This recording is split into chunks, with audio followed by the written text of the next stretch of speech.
Ladies and gentlemen, distinguished speakers and colleagues, my name is Jean d'Aragon, Senior Sustainable Development Expert at the UN Office for Sustainable Development, or UNOSD, in Incheon, Republic of Korea.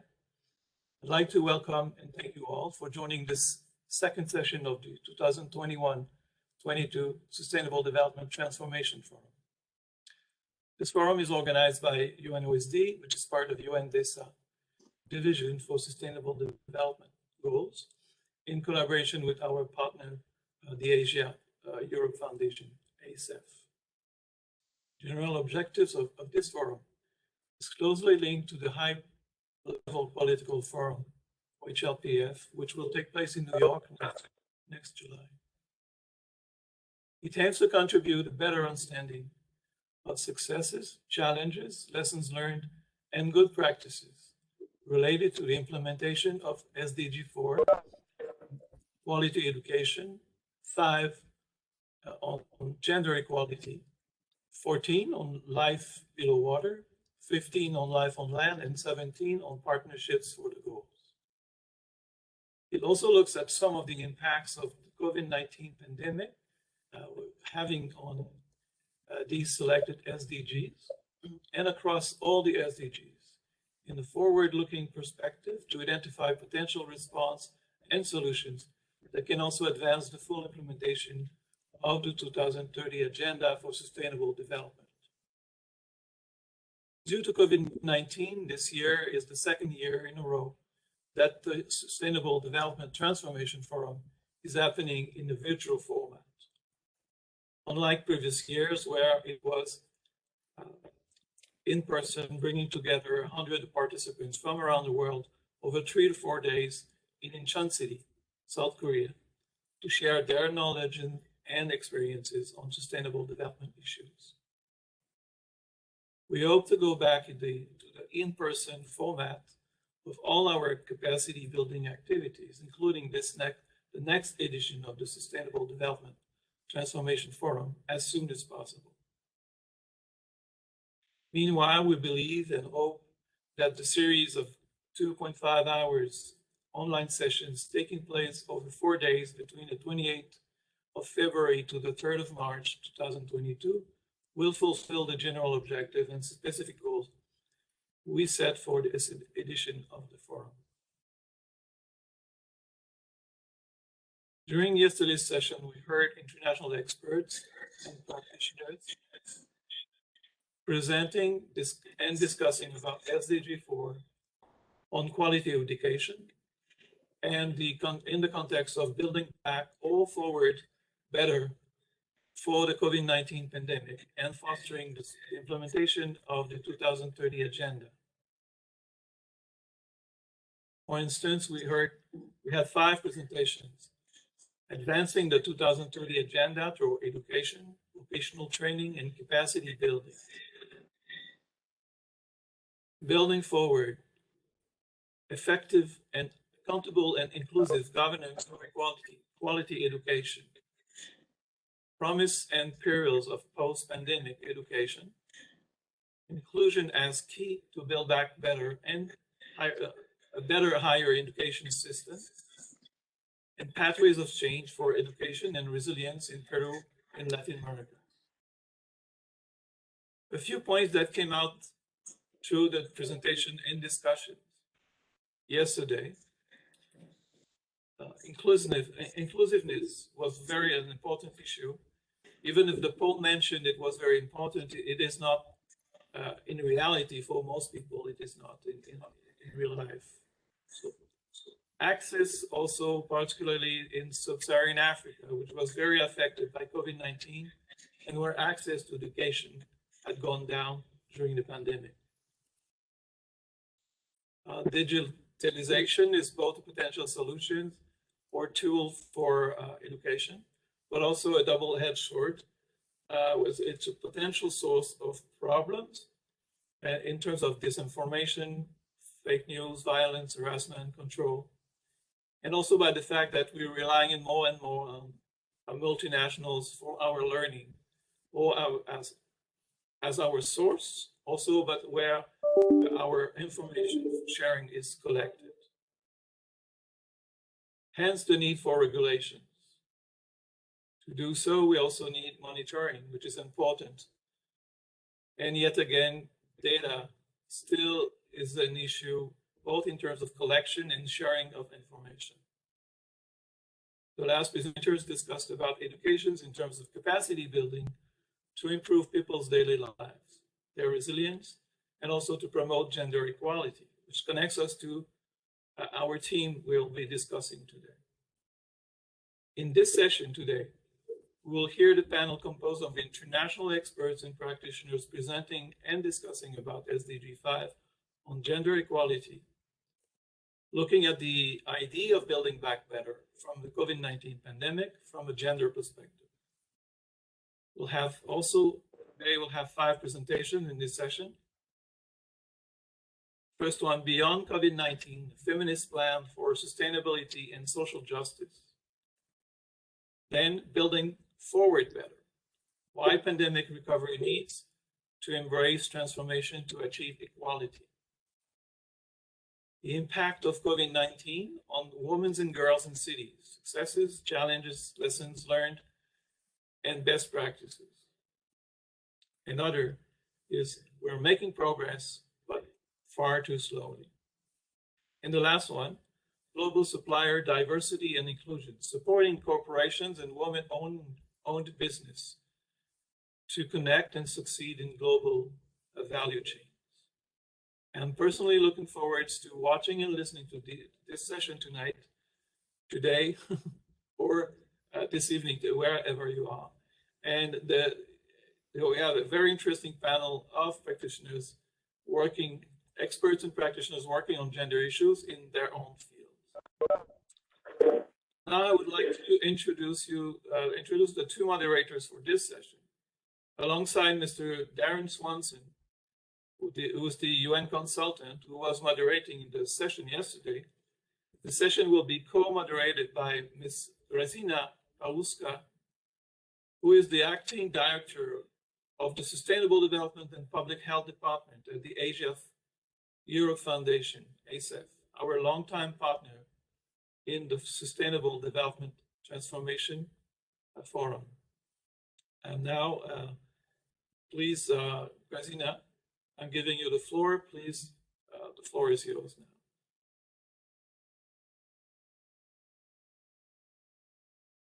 Just can't hear you.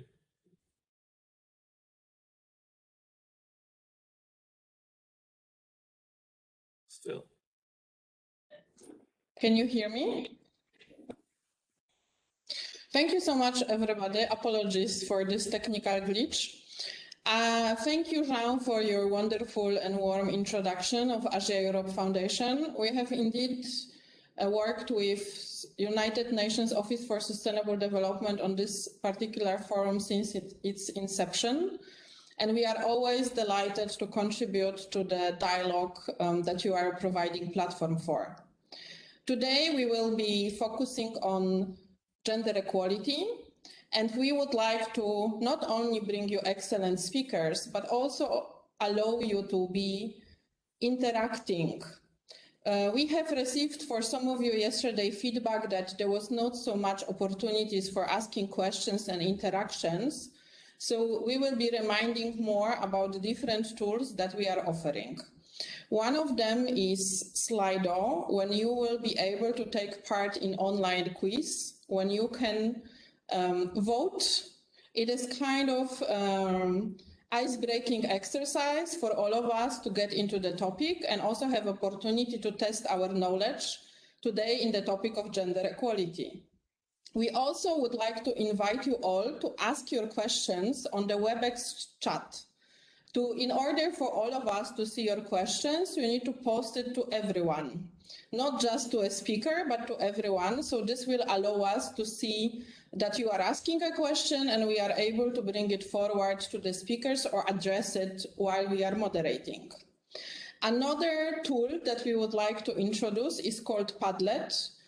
It is a tool that will allow you to also share with other participants the knowledge you have.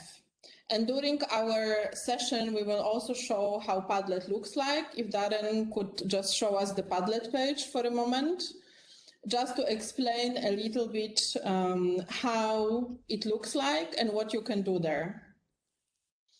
Okay, maybe. Okay, so this is the example of how it looks like. There is a couple of issues. You can share your experiences, but also comment there or other people's experiences or examples that have been shared.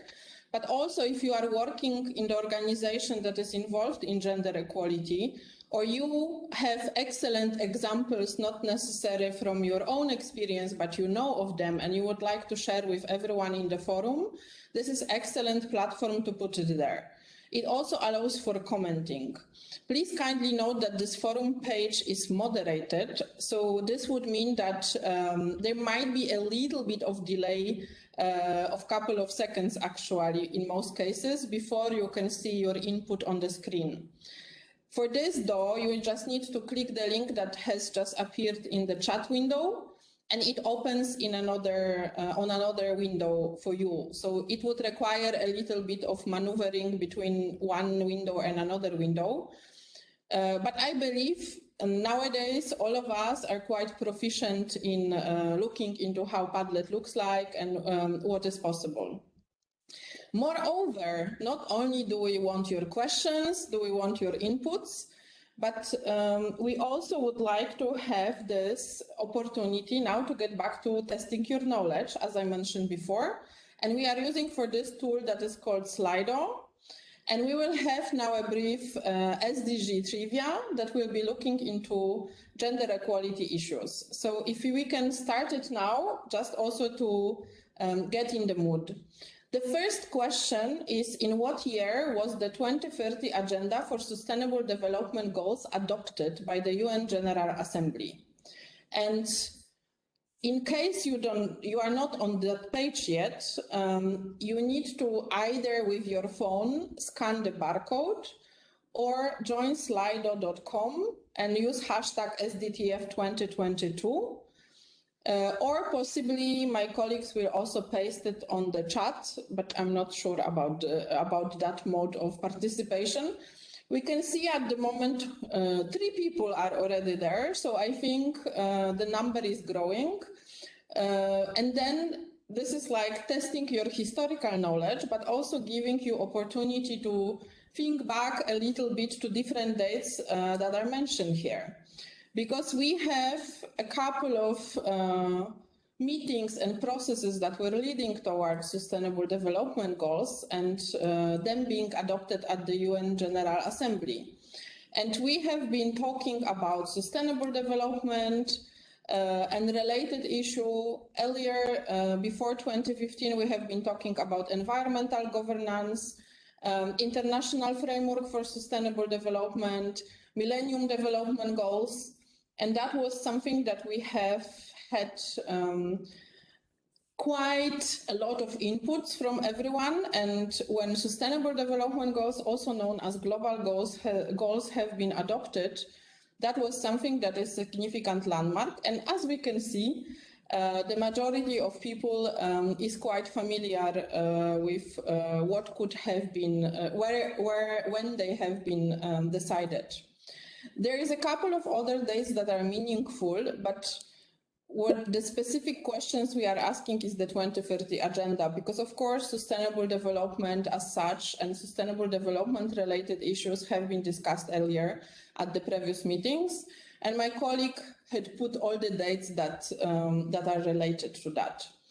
While I'm talking, I'm also monitoring the number of participation on the Slido. Now I think we reached over 20, which also means that we are getting there, in the sense that in order for all of you to be able to join us and participate, you also need to help us to and interact with the tools we are offering. That way we can all help each other and contribute to this conference success. Also, the Slido will be used as the final evaluation form at the end of today's session. So I'm really happy to see such a great participation. I think we have one more question at Slido. Okay, so this is strictly related with today's session theme. As of 2021, the global average proportion of women in the single and lower houses of parliament has reached what level? So this is a tricky question. However, if anyone ever looked at the SDG progress report from 2019, I think there was such an enormous effort to also make the data accessible, and UN has did a work to visualize all the information that has been done towards progression of SDGs, and then they were really trying to make sure that whatever is happening is also reflected in the numbers, and then we cannot measure what we don't, we cannot monitor if we don't know what we are measuring. So that was in that sense.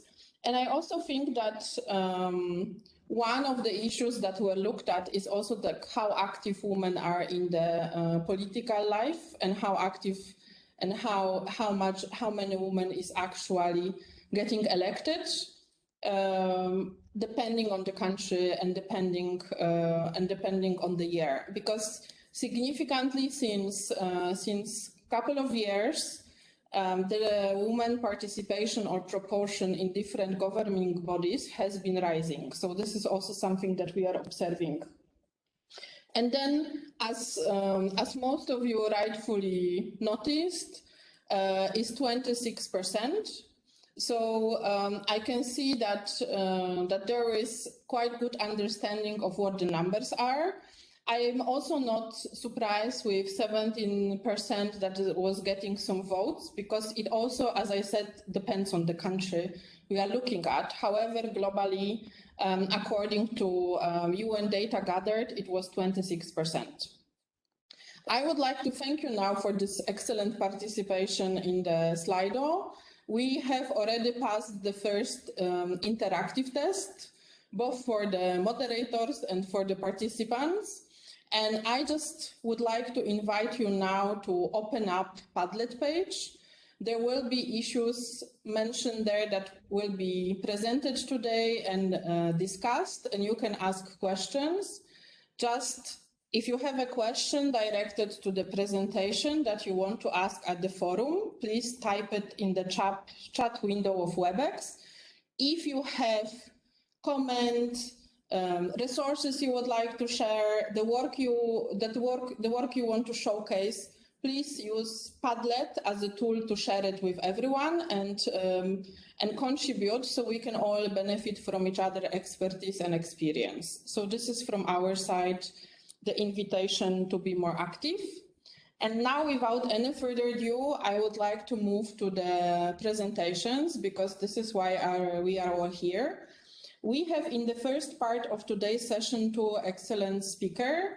The first one is Sarah Hendriks. She is the Director of the Policy Program and Intergovernmental Division at UN Women, when she leads the convening efforts of the Gender Equality Action Coalitions for accelerating concrete results on the SDGs.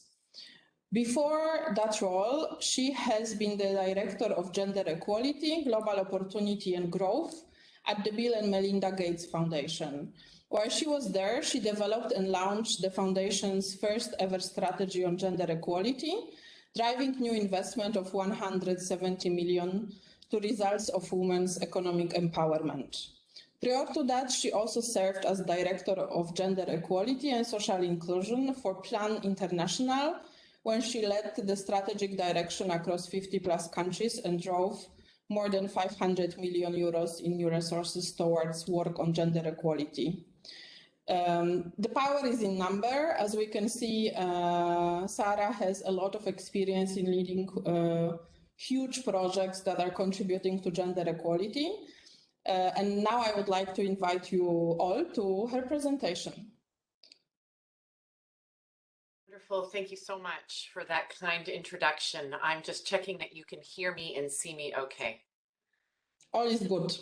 Excellent. Thank you to you and to the UN Office for Sustainable Development, really for the invitation to present at this timely but also important event today. I do have some slides to accompany the discussion, and so I'll just go ahead and share those now.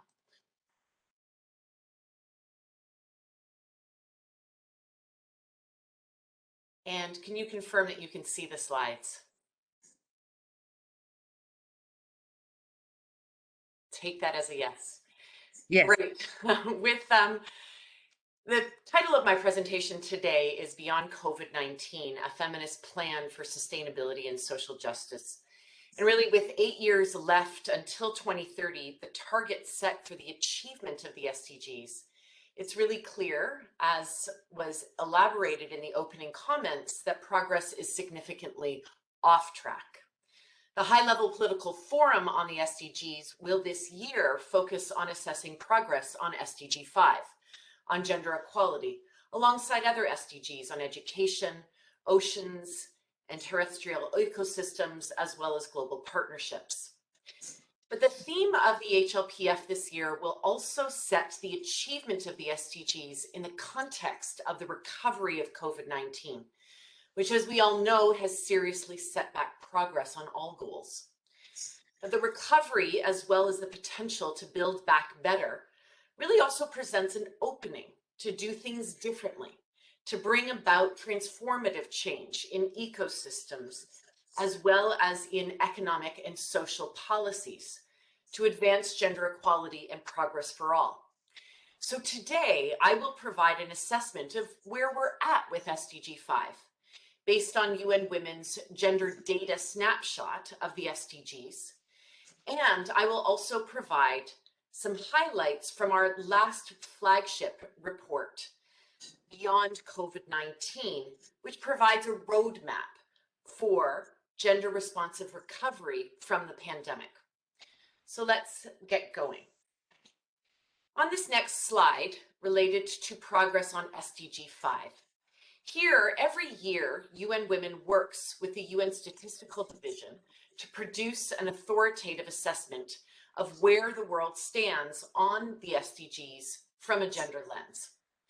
In this year's report, for the very first time, we included an SDG 5 tracker to assess where the world stands with regard to progress on SDG 5 on gender equality and the empowerment of women and girls. What we found is that based on 18 indicators under SDG 5, only one is close to target. That is women's representation in local government. This is actually a new indicator that UN Women has worked with partners to develop. And it is close to target, with 36% of seats in local government being held by women. As this slide shows, of the other indicators, 9 are a moderate distance to the target, 2 are far or very far from the target, and for 6, we actually have insufficient data. I think that in itself is somewhat concerning, as lack of data is indicative of the ongoing chronic lack of gender data overall. So when we look towards 2030, really a step change will be needed. A step change in order to ensure that as a global community, we are really achieving the goals set out for women and girls by 2030. But we also know that the COVID-19 pandemic, as well as escalating conflict and climate change, will certainly make things even more difficult to see the progress on this picture shift. The fragile and limited progress that has been made on gender equality, even before the pandemic, certainly has been damaged and even reversed by the current crisis. Indeed, it is now quite well known and understood that the COVID-19 pandemic has had a disproportionate impact on women and girls on gender equality. COVID-19 has also been a big revealer, really revealing a series of underlying structural problems, what we are calling a trio of interlocking crises that now need to be addressed as part of the recovery. We see these interlocking crises as 3 things: a jobs and livelihood crisis, pushing large swaths of women behind and increasing their vulnerability to shocks, a global care crisis that has left millions without the support they need, while imposing harsh choices and enormous costs on women and girls, and an accelerating environmental and climate crises, which is taking a disproportionate toll on the poorest countries and some of the most marginalized women and girls. What connects these crises is that they are deeply rooted in economic systems that fail to value, to protect, to nourish, and to invest in what is essential: decent livelihoods, care for people, as well as preservation of our planet.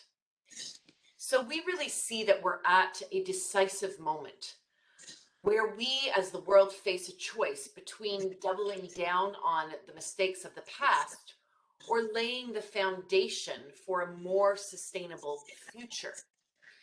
UN Women's new flagship report, called Beyond COVID-19, a Feminist Plan for Sustainability and Social Justice, provides a roadmap to ensure that the recovery is harnessed to lay the foundation for lasting and transformative change. And of course, this will be critical if we are to have any prospect of achieving SDG 5, or indeed all of the SDGs, which are also dependent on greater gender equality. So I will now briefly talk about each of these three pillars: jobs, care, and climate, and how they connect to recovering back equal. So starting with jobs. Women's jobs, as I mentioned, have taken a major hit during the crisis. In 2019 and 2020, women lost 54 million jobs. And by the end of 2021, numerous jobs, a disproportionate amount of men's jobs, had recovered, but there were still 13 million fewer women in employment, and that number has been growing. Even before the pandemic, globally, about 2/3 of women were in the labor force compared to 90% of men. Women were also overrepresented in poorly paid jobs, such as small-scale farming or domestic work. And the crisis has also highlighted the major gaps in social protection systems. Many countries have narrowly targeted their social protection to the very poorest people. But the pandemic has revealed how the livelihoods of many additional people really are at a knife's edge. And so this feminist plan proposes several key priorities, which you see on the right-hand side of your screen: creating new jobs in sustainable sectors and ensuring women get their fair share, investing in universal gender responsive social protection systems to strengthen the capacity to respond to future shocks and crises, and finally, rebuilding local and global food systems with women food producers, as well as workers who can sustain this, including women small-scale farmers. So now let's take a look at care. Here, the next area really focuses in showing that well-paid care work has been recognized as essential during the pandemic. The way we approach care in our societies is certainly unsustainable and plagued with inequalities. Globally, even before the crisis, women did 3 times as much unpaid care work as men.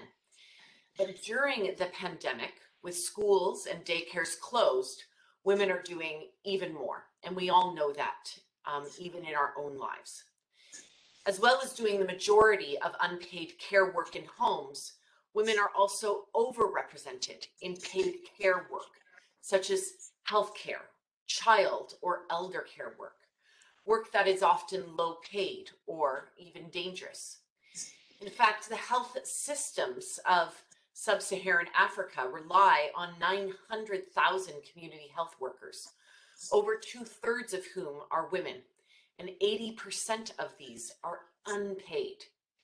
So to ensure care is central to the recovery, we propose the following: investments in the care economy to create jobs and address care deficits, drawing on the latest evidence that shows that investments in care create 40 to 60% more jobs than the same investments in, let's say, construction, and care jobs that are also green jobs.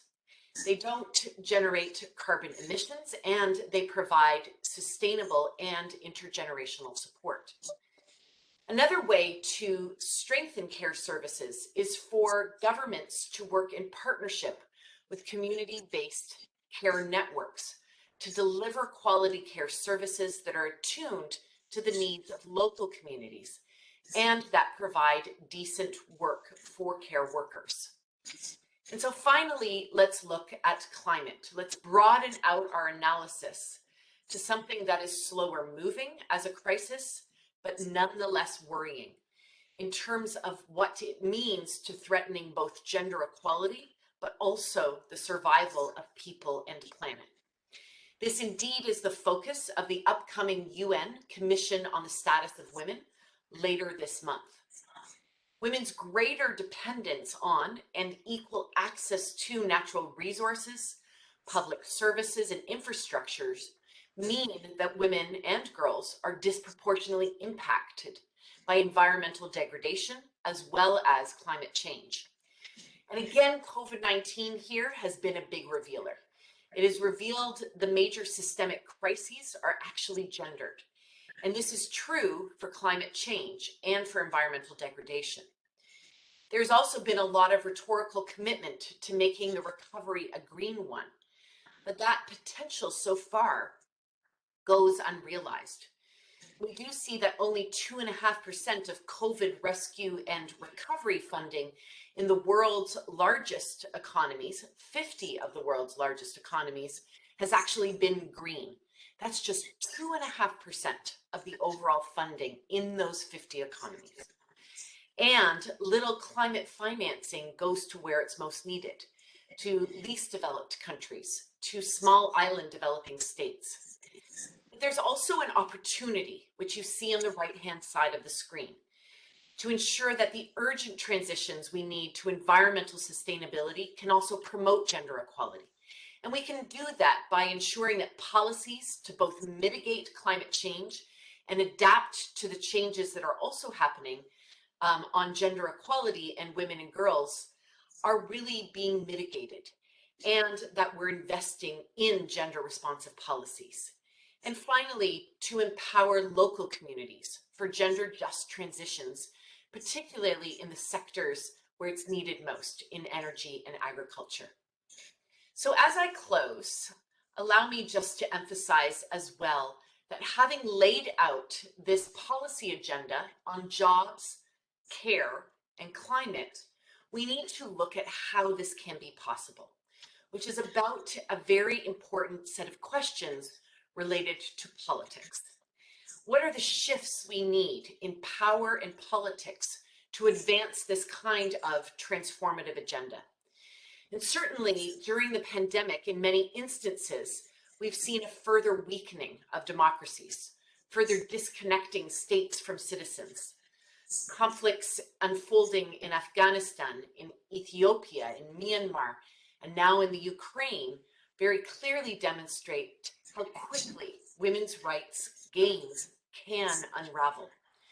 And in the context of COVID-19, feminist policy advocacy has been relentless, but women have remained excluded from major decision-making spaces, including COVID-19 task forces.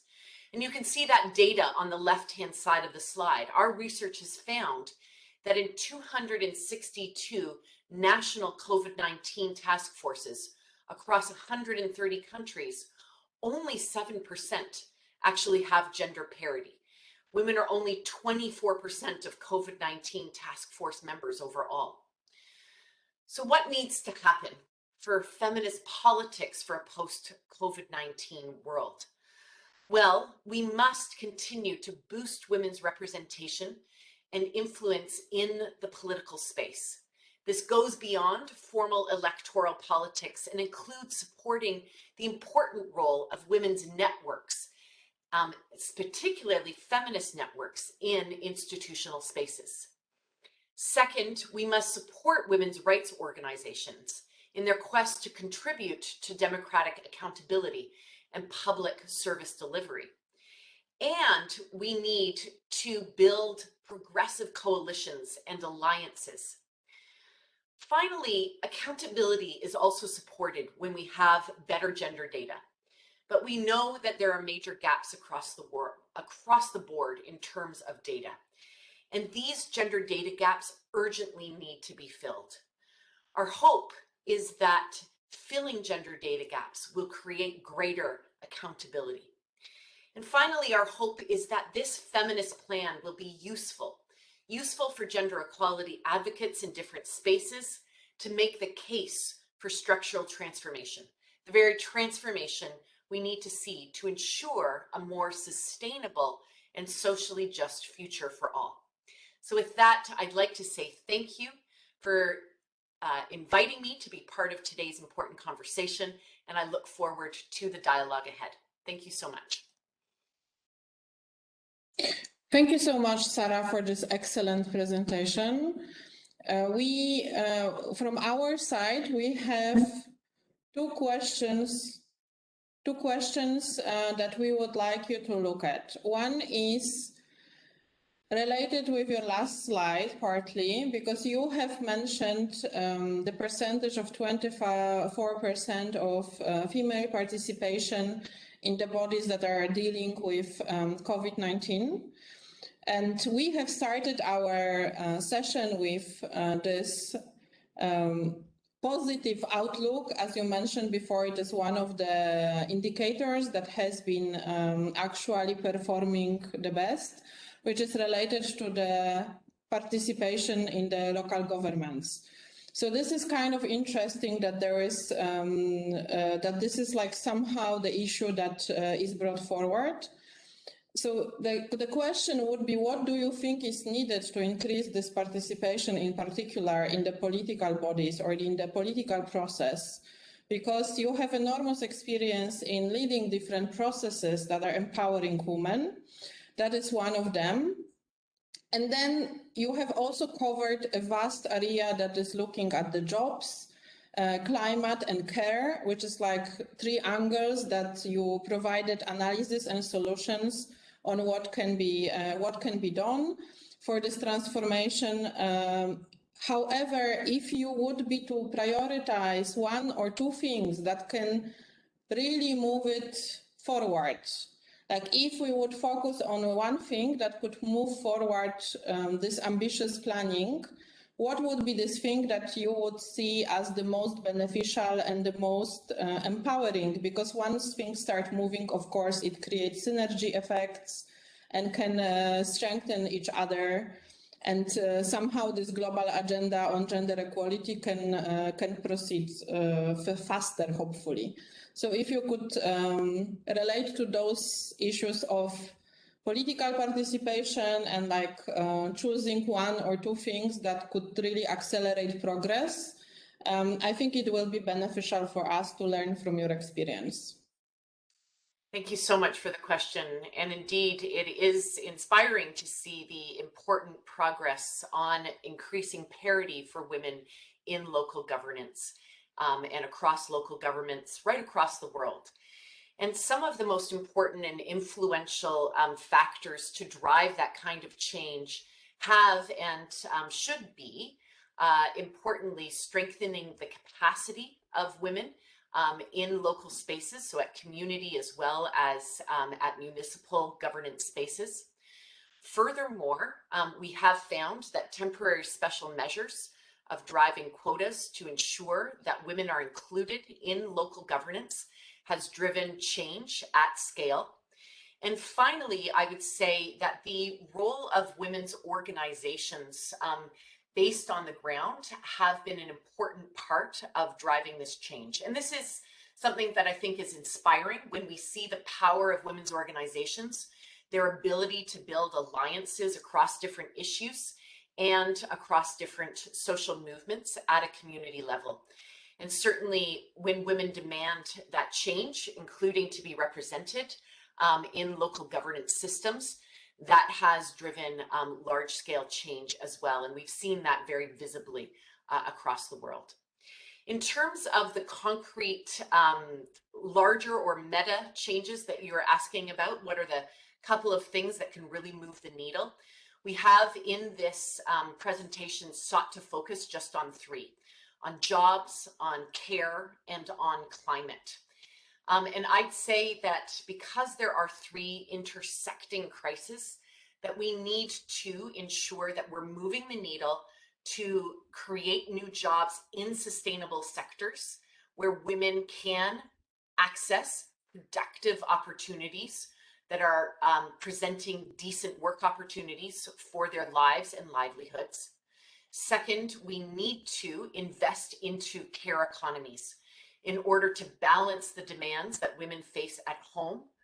And then finally, we need to ensure that the climate crisis does not impact women, particularly women in the poorest and most vulnerable societies, from advancing forward in a post-COVID-19 world that is more strongly based on equality.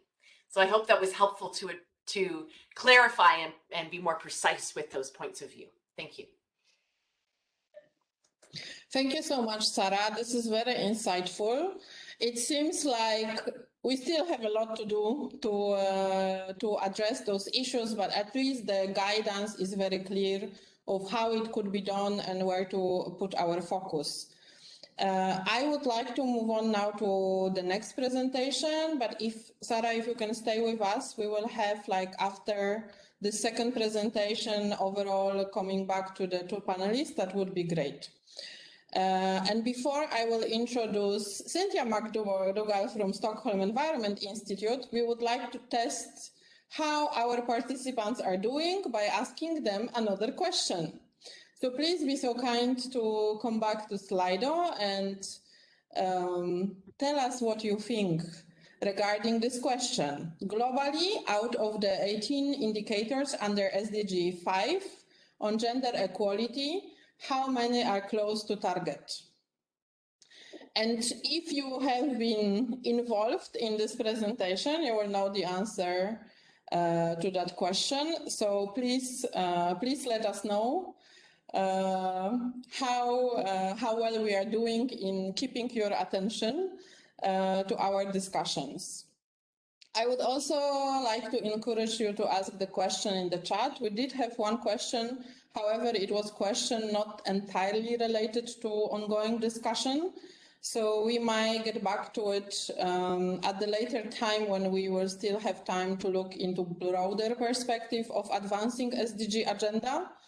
I can see that we are having good participation. I'm closely monitoring the number of people that are voting. You can also see that for yourself on the screen. The objective is to have similar number of engaged people as at the beginning of the session. We are hoping you are all still with us engaged. And then I can see that we have a good participation as before. From your side, thank you so much for contributing. And as we can see, and also as it was mentioned, we only have one target that has been getting closer, as also indicated in the presentation. And I would like to now thank you for the participation. And now I would like to move and introduce Cynthia McDougall. She is a senior research fellow at the Stockholm Environment Institute in Bangkok, where she is a leader of the Gender, Environment and Development Cluster for the Institute in Asia and is co-leading the global program on gender equality, social equity and poverty. Dr. McDougall is an interdisciplinary social scientist with over 20 years of experience in gender, social equity and inclusion in natural resource governance and food system research. Since 2015, she has been spearheading and supporting the development of gender transformative approaches in and for food systems and natural resource governance. And she would be sharing with us her presentation on building forward better, why pandemic recovery needs to embrace transformation to achieve equality. Dear Cynthia, the floor is yours.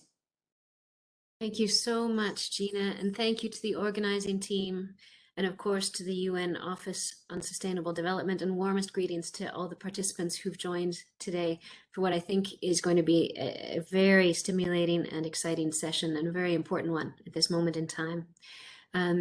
So let me just say it's an honor to join today, and I will just share my slides and jump right in.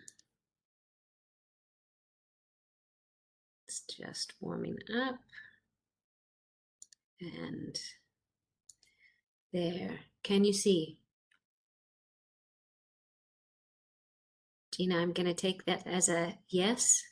Yeah. Yes, if there would be something, if there would be an issue, we will let you know. Let's just assume if there is silence, everything is perfect. That's wonderful. Thank you. So again, warm greetings to everyone, and it's such an honor to jump into this discussion today.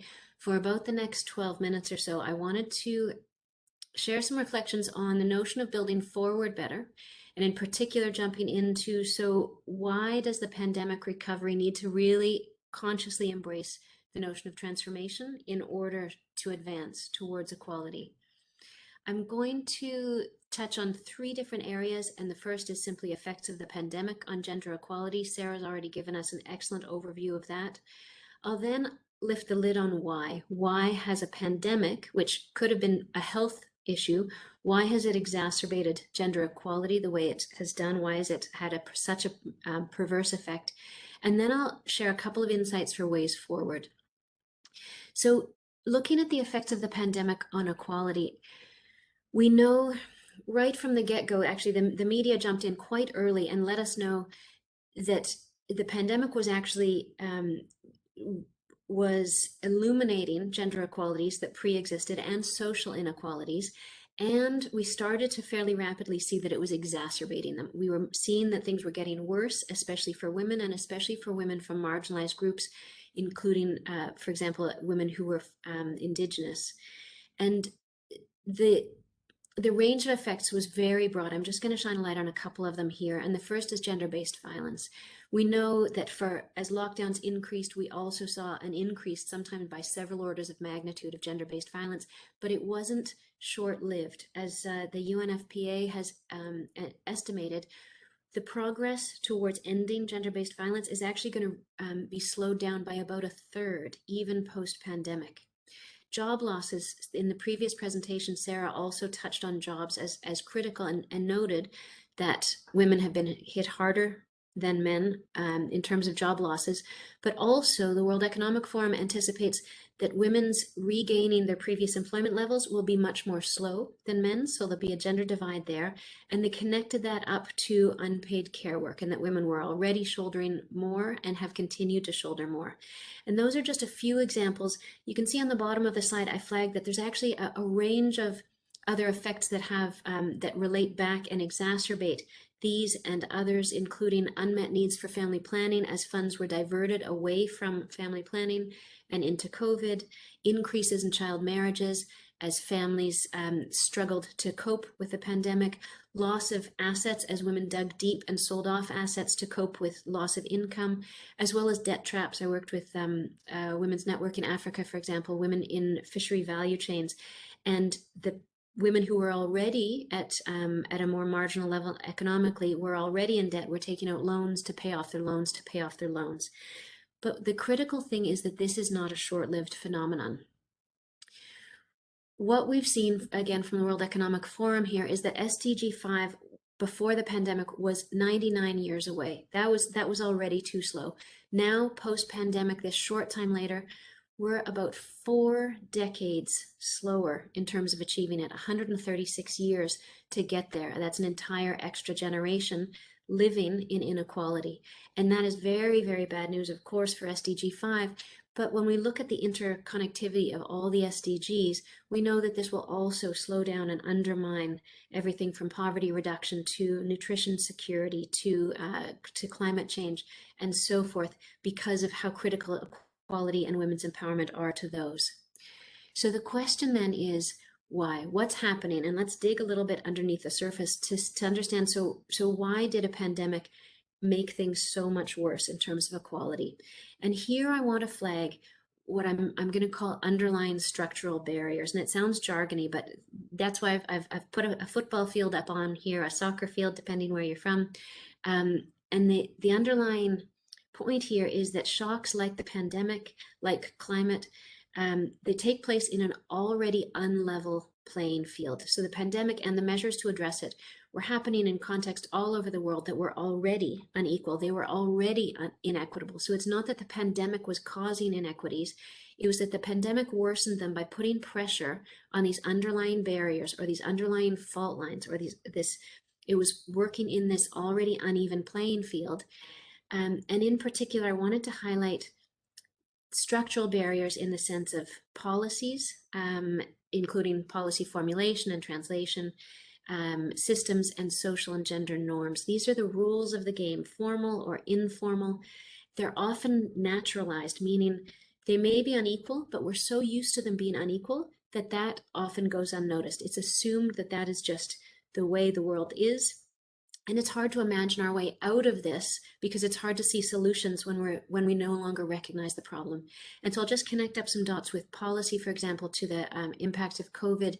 As Sarah mentioned, in fact, although we saw COVID impacting women more, because of the already existing pattern of exclusion of women from governance and decision-making at all scales, although progress in local, which is great, what we see also is that this COVID recovery replicating exclusion of women in COVID recovery planning. And we know from previous shocks that this means worse outcomes and less equitable outcomes. Systems similarly, data gaps driving all sorts of invisibility of women and of marginalized groups in policy making, in program development. And a colleague of mine in Bangladesh highlighted women in fisheries, for example, not being counted as fishers. And so were ineligible for compensation, whereas men were counted as fishers. And so that had to do with who is valued and who is counted in the system and having consequences moving forward in terms of recovery. Gender and social norms, and norms here meaning simply the unwritten, informal social expectations about how men should be, how women should be, what we should do, how we should act. And so, for example, gender-based violence, I mentioned in an earlier slide as a major outcome, that increase, that wasn't a new thing. There was already these, what we can call harmful norms or toxic masculinities that underpin gender-based violence. So the pressure on those led to increases. The unpaid care work and the division of labor that was already inequitable, the pressure on those led to greater inequities. And so we see that these underlying structures, policies, systems, norms, when they're already inequitable, they're creating and recreating inequalities. And if we look again at the football pitch, the soccer pitch, if you can imagine, it doesn't really matter how talented or how fit or how capable the individual players are, or even the team, if their gear was designed in a way that doesn't fit them, if they are constantly running uphill, if the rules and regulations limit what they do, if how scores are counted means that the goals that they score are excluded, they're not counted, if they are harassed on the field, and if, I mean, it sounds funny in this extreme, but if you imagine that they're playing the game and are also meant to be taking care of and serving food and drink and nurturing everyone who is in the stadium, you can understand how these barriers actually overwhelm and eclipse the individual capacities or capabilities.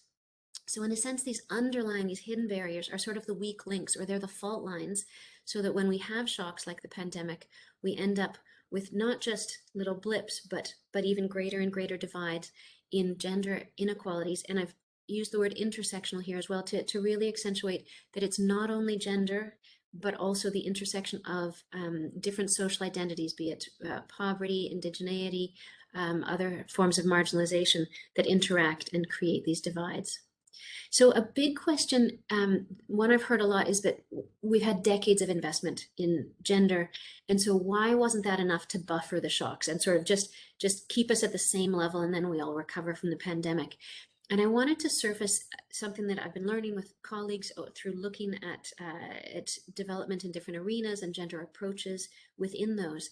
And it's that in theory, development organizations, be they public sector or even NGOs, INGOs, private sector actors who are getting more into this area. A lot of them on paper, a lot of us on paper recognize that agency is important, women's ability to choose and act on those choices, that's important, that balancing relations is important, that enabling structures, what we just talked about. All three are often recognized in a general way on paper, but in practice, there's been actually a focus just more on the agency aspect, on this, what people can act on, what they can do. And in fact, it's been narrowed and narrowed and narrowed, so it's not even truly agency in a lot of cases. But a lot of investments in gender actually are pointed at things like women's participation in programs or economic opportunities, but these are limited. We see in the sense of it might be attendance in something, but not influence, not actually shaping, not actually leading. We see economic opportunities, but they're often insecure, low-paid work opportunities. So they're not really changing the status quo. It's just a little bit of tinkering on the top.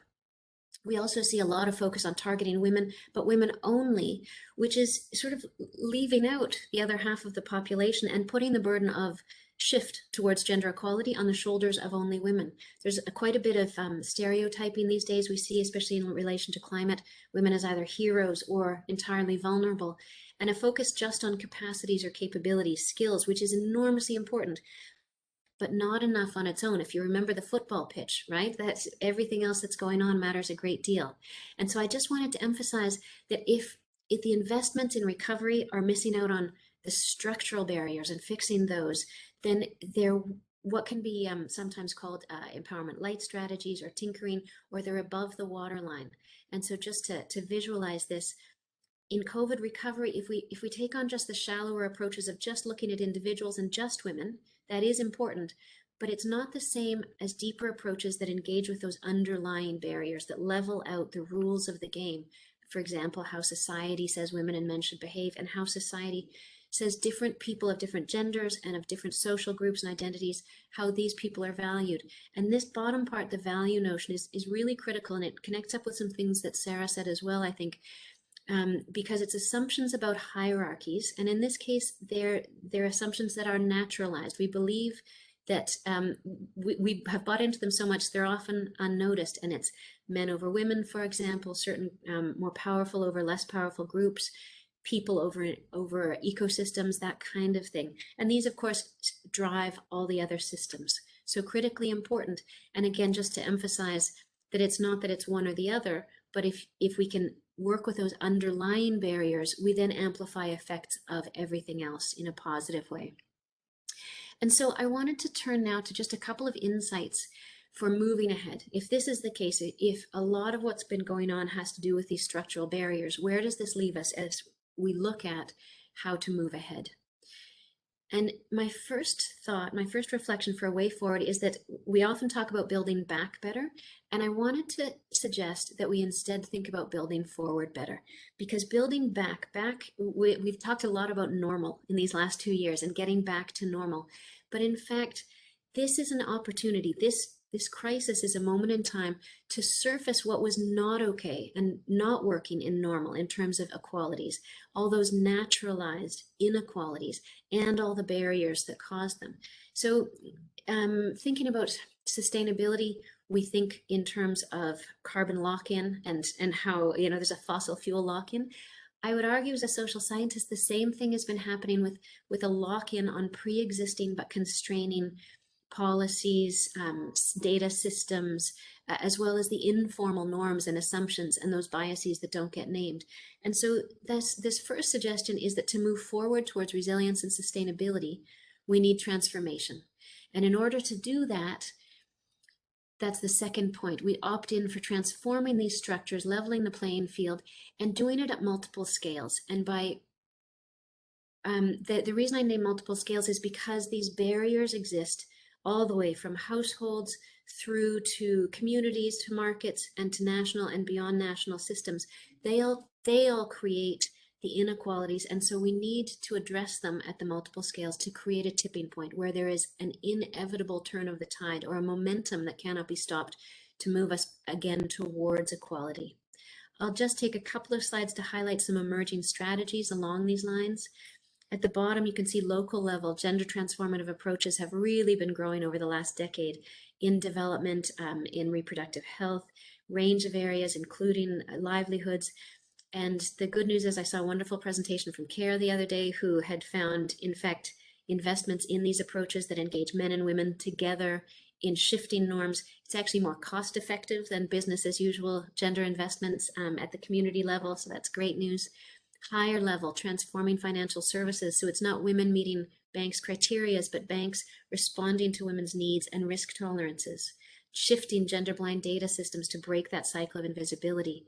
Feminist policies, as Sarah talked about, and that can be at the international development level, thinking, for example, of Canada's International Feminist Development Agenda, national level as well, addressing land and tenure issues, building a care infrastructure, as well as tapping into ICT cautiously, but getting innovative with digital and educational messaging, for example, to children's television that shows different possibilities for a more equal world. And last but not least, when we talk about scale, we can't leave out that there's actually a within development organization scale, whether it's INGOs, NGOs, government, private sector, the notion that to actually transform systems wholly and in a sustainable way, we have to transform within organizations as well. And it's because walking the talk not only creates more credibility, but ultimately sets up for success better. And so just to recap, I think it's worth us thinking about not building back to the old normal, not stasis, but building forward better, and doing so through transforming these underlying barriers with the aim of creating a tipping point, change at all levels, so that there's so much momentum we move rapidly towards equality and without the possibility of turning back.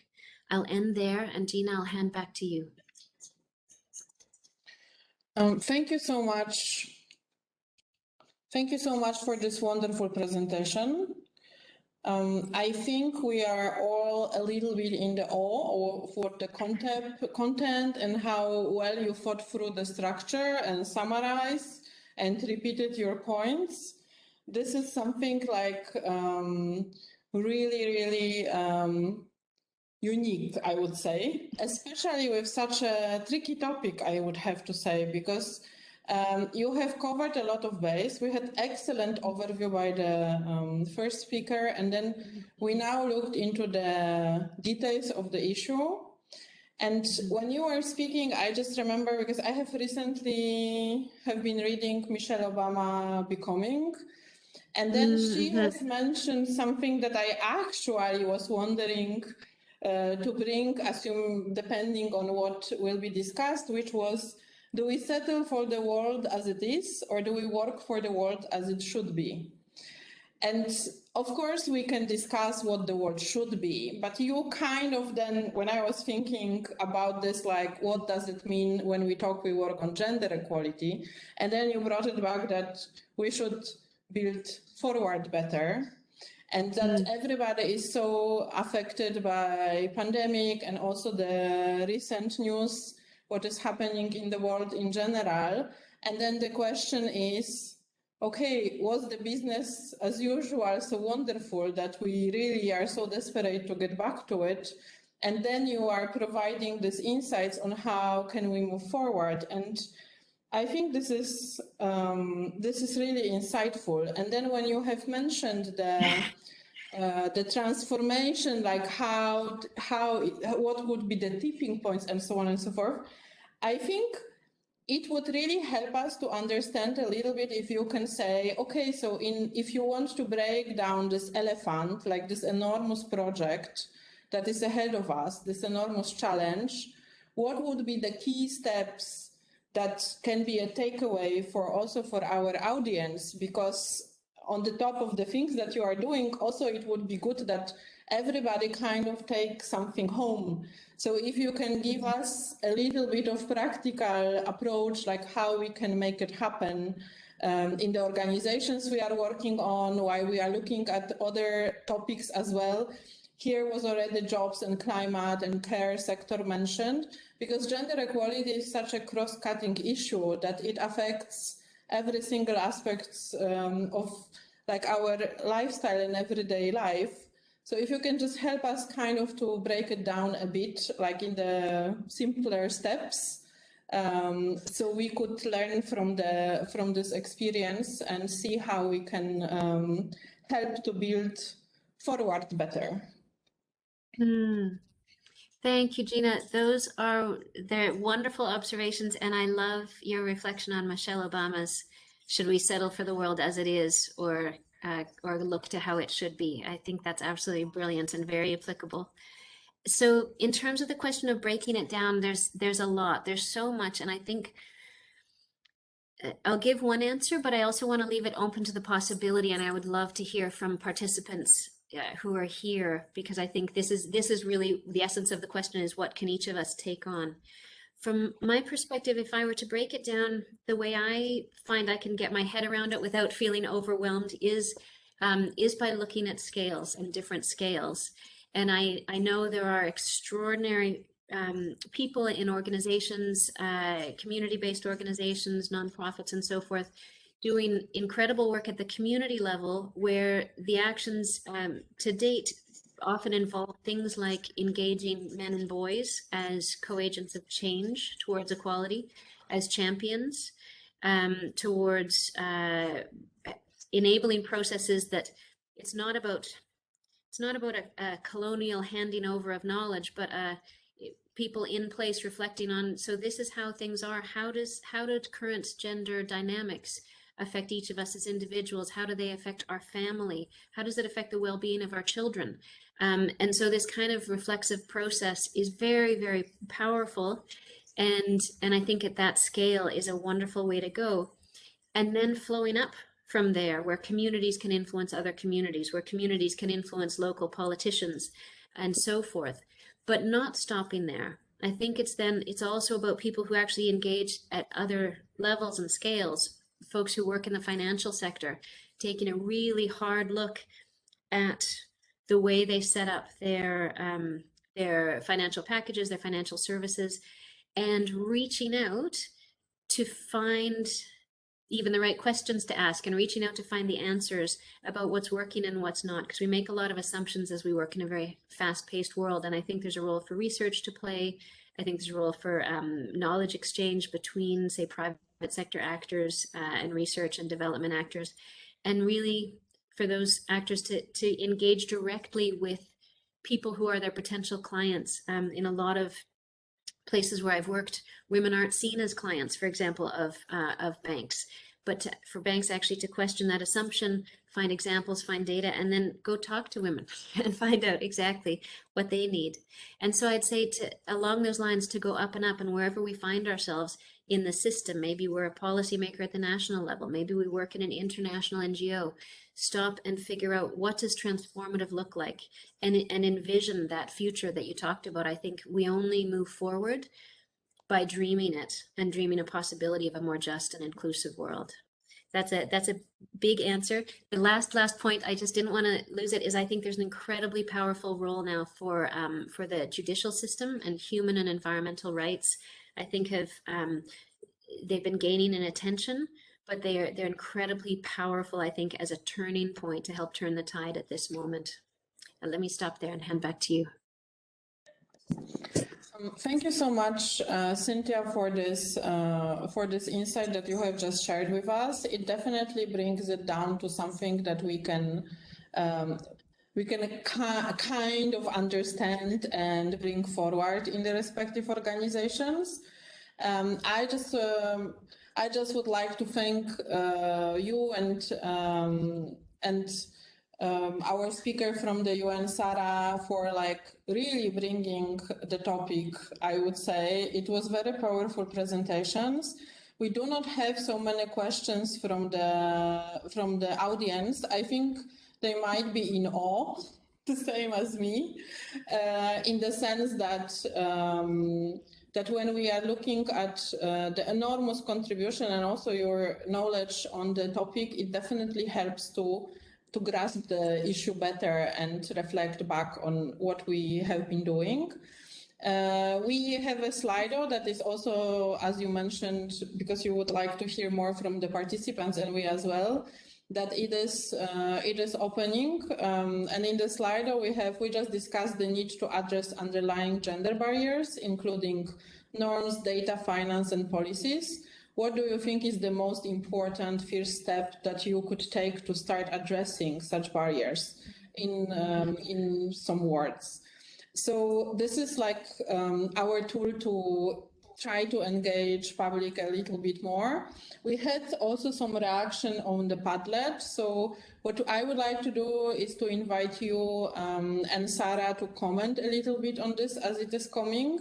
At the moment, we have 2 people contributing, but normally we have 20 plus being active on Slido. So this would be something. You can just pick and choose, giving people a little bit time to key this in. I just wanted also to briefly reflect on what was happening on Padlet, which was looking at good practice examples and successes, implementation challenges and lessons, and how the COVID-19 pandemic impacted gender equality and how can we build back better.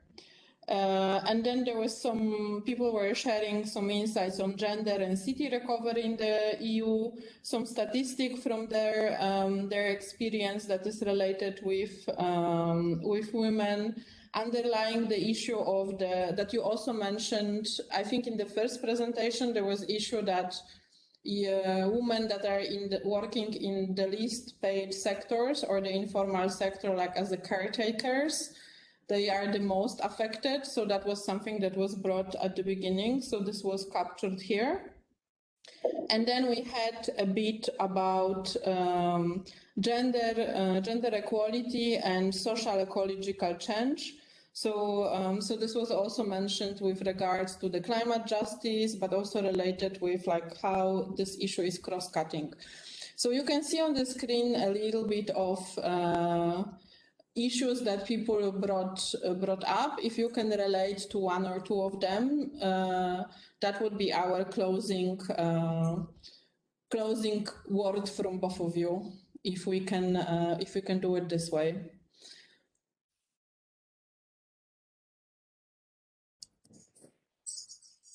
Who would like to start?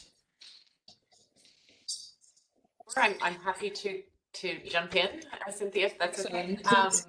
Great. It's great to see all of these various points emerging on the screen from participants. Indeed, to address underlying gender barriers, I think Cynthia's presentation was excellent because she showed that very clear, unleveled playing field and pointed our eyes towards the underlying structural causes of inequalities. And so in many ways, all of these things matter in order to address the barriers that underpin inequality overall.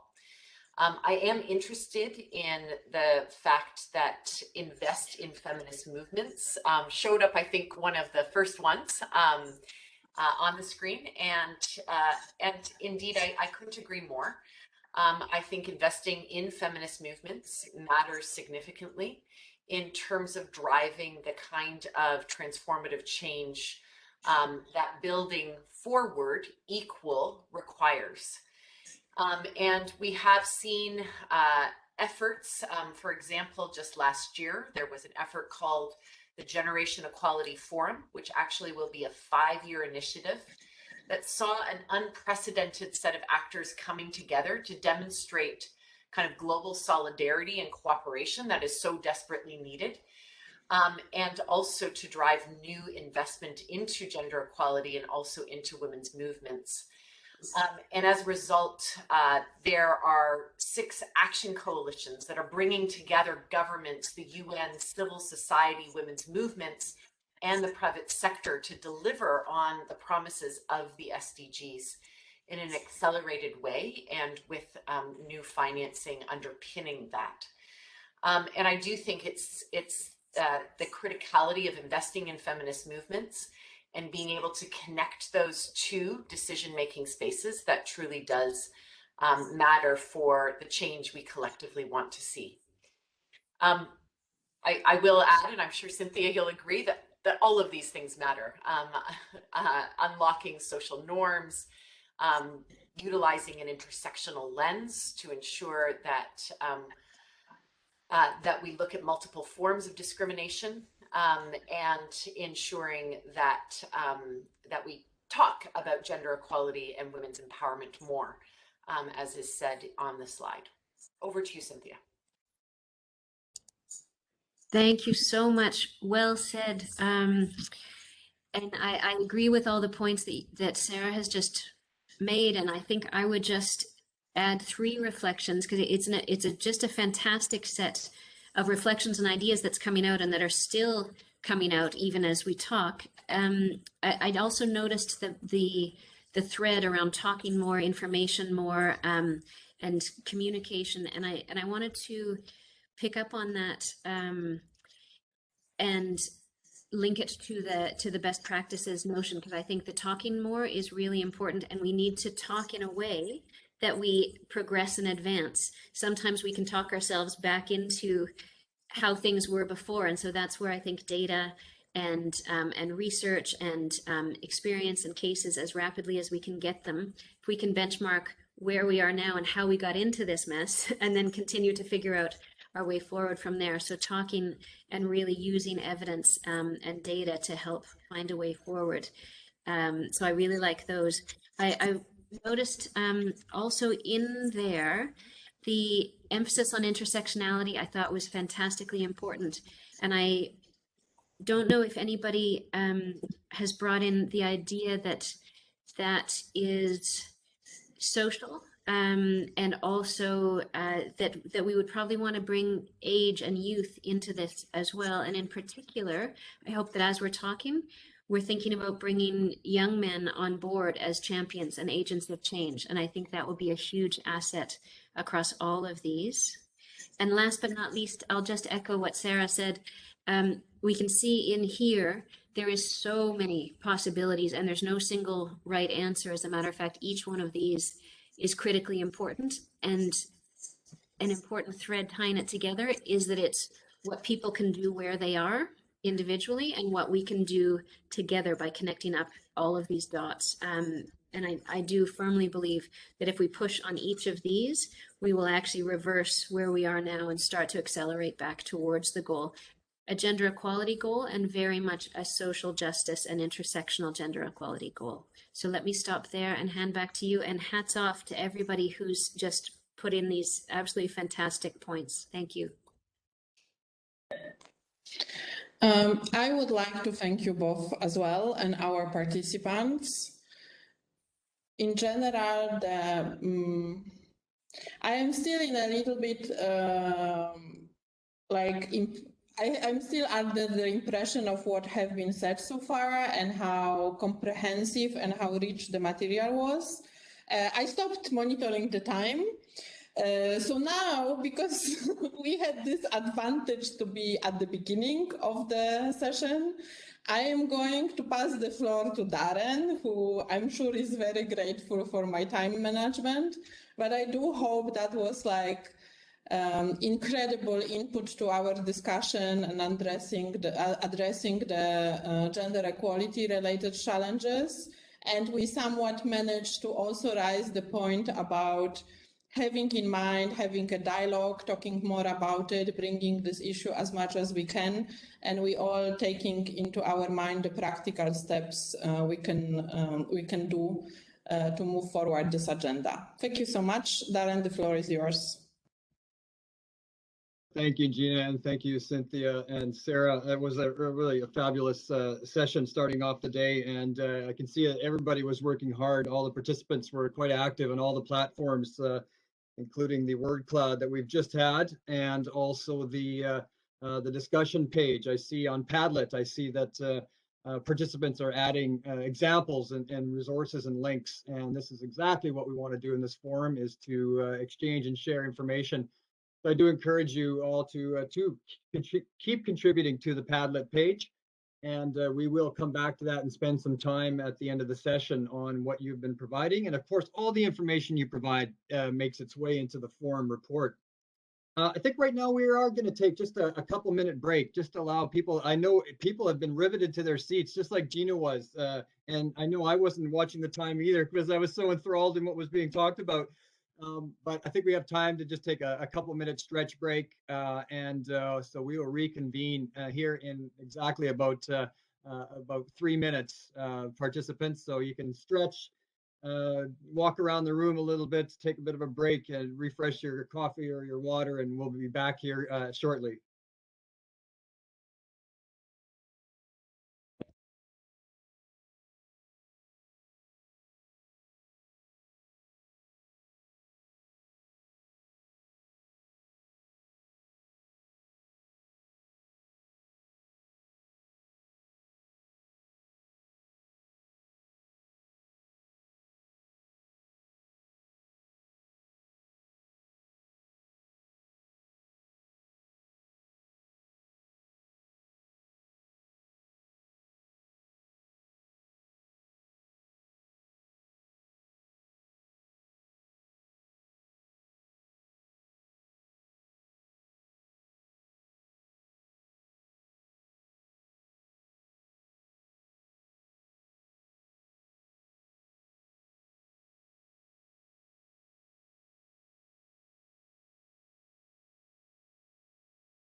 All right, welcome back, colleagues.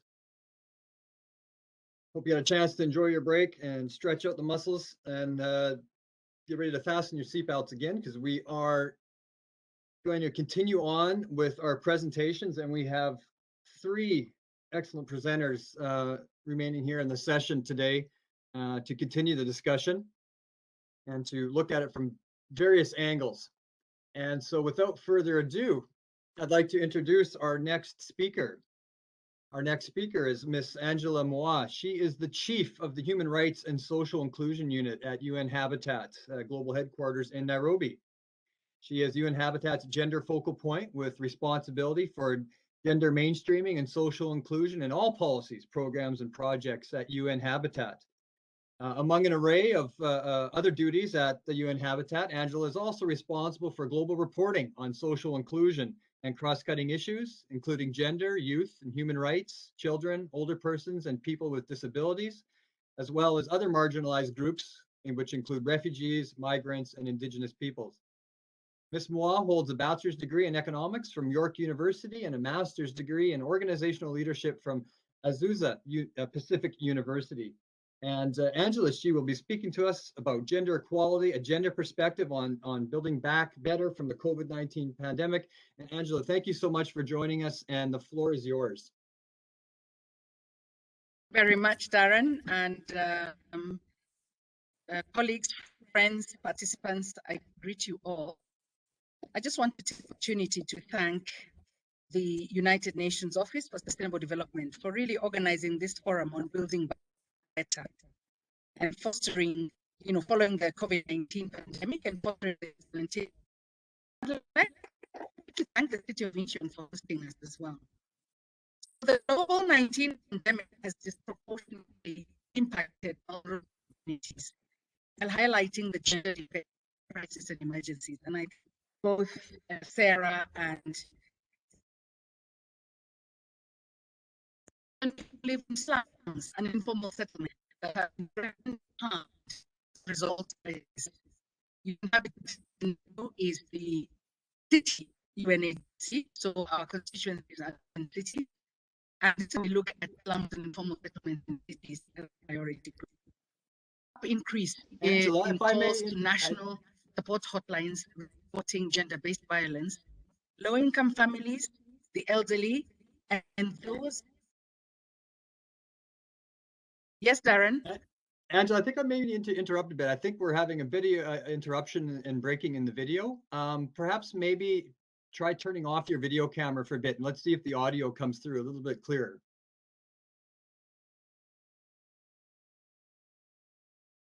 Okay.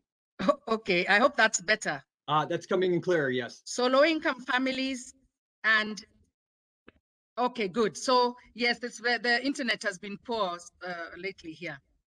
So we noticed that people living in low-income areas, generally low-income families, and the elderly and those with pre-existing conditions were particularly affected by the economic downturn, which was exacerbated by COVID-19. Despite the pandemic's devastation, it provided an excellent opportunity for a fresh start, we think. This opportunity allows for cities to strive to reduce disaster risk by reviving livelihood, cities, villages, towns, economies, and environmental systems through the restoration of physical infrastructure, social systems, and shelters. Social systems have been really mentioned by Cynthia very, very well. However, it is critical to remember that the process of rebuilding must be done through a gender-responsive lens. So in response to the rapid growth of urban populations, governments are being pushed to design cities that are small, inclusive, interconnected, and integrated. And Cynthia mentioned this business of trying to break down the underlying structural barriers between with the way cities are planned. So the city's ability to be inclusive and fully integrating vulnerable groups into economic, social, and political life is jeopardized in the face of rapid urbanization. And of course, the pandemic doesn't help. And gender equality is not fully mainstream in urban planning, legislation, and economic development. And this is what we at Habitat try to do, is to engender all these processes, as technical as they are, and keep bringing the people back into the planning and the design of cities. So the equality and empowerment of women and girls is the critical component of the International Development Agenda. And UN Habitat, which is the city agency, is uniquely placed to address the intersecting areas of SDG 5, which is on gender equality, and SDG 11, which deals with inclusive, safe, resilient, and sustainable cities and human settlements. And both of these include gender-sensitive targets and indicators. So we at UN Habitat have used our position to ensure gender is mainstreamed throughout the organization. Number one, by adhering to the gender policy and plan, and also ensuring that women benefit from all programs, activities, and initiatives. And by the way, by women, we mean both internally and externally. And we ensure women's safety and inclusion in cities worldwide. So what do? We try to ensure that there's more diverse employment opportunities, which was mentioned by Farah when she talked about jobs and livelihoods, in order to increase financial independence, greater ease in accessing education at different levels, better access to healthcare, more opportunities to socialize outside the home. And we saw that there was a lot of mental stress during the COVID lockdowns when people were confined into small places and really socializing was not possible. More prospects to take up community and political leadership roles. And this was mentioned by both Sarah and Cynthia about women taking decision-making roles, and more possibilities to redefine the traditional roles of men and women also mentioned. So gender equality, in our opinion at UN Habitat, must be prioritized in urban planning, legislation, which means governance as well, financial development, and economic development. On the other hand, challenges amplify existing constraints, making progress even more difficult. Age and gender are two additional factors that contribute to extreme deprivation and marginalization of various groups of women, including those who are most marginalized and excluded from participation in governance and economic. And for example, we can see people like migrants and refugees are often left out of the whole system of governance, and they are not able to make decisions for themselves. As mentioned by my previous colleagues, females are also restricted to low-paying wage jobs due to the gender division of labor.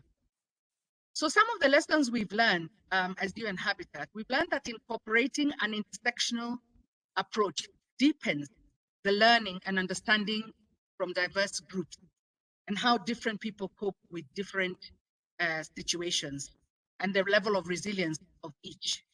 That introspection is essential for comprehending how we interact with others and how our own assumptions influence the shape of those transactions. I'd like to share with you just a couple of best practices that we would like to share with the audience today.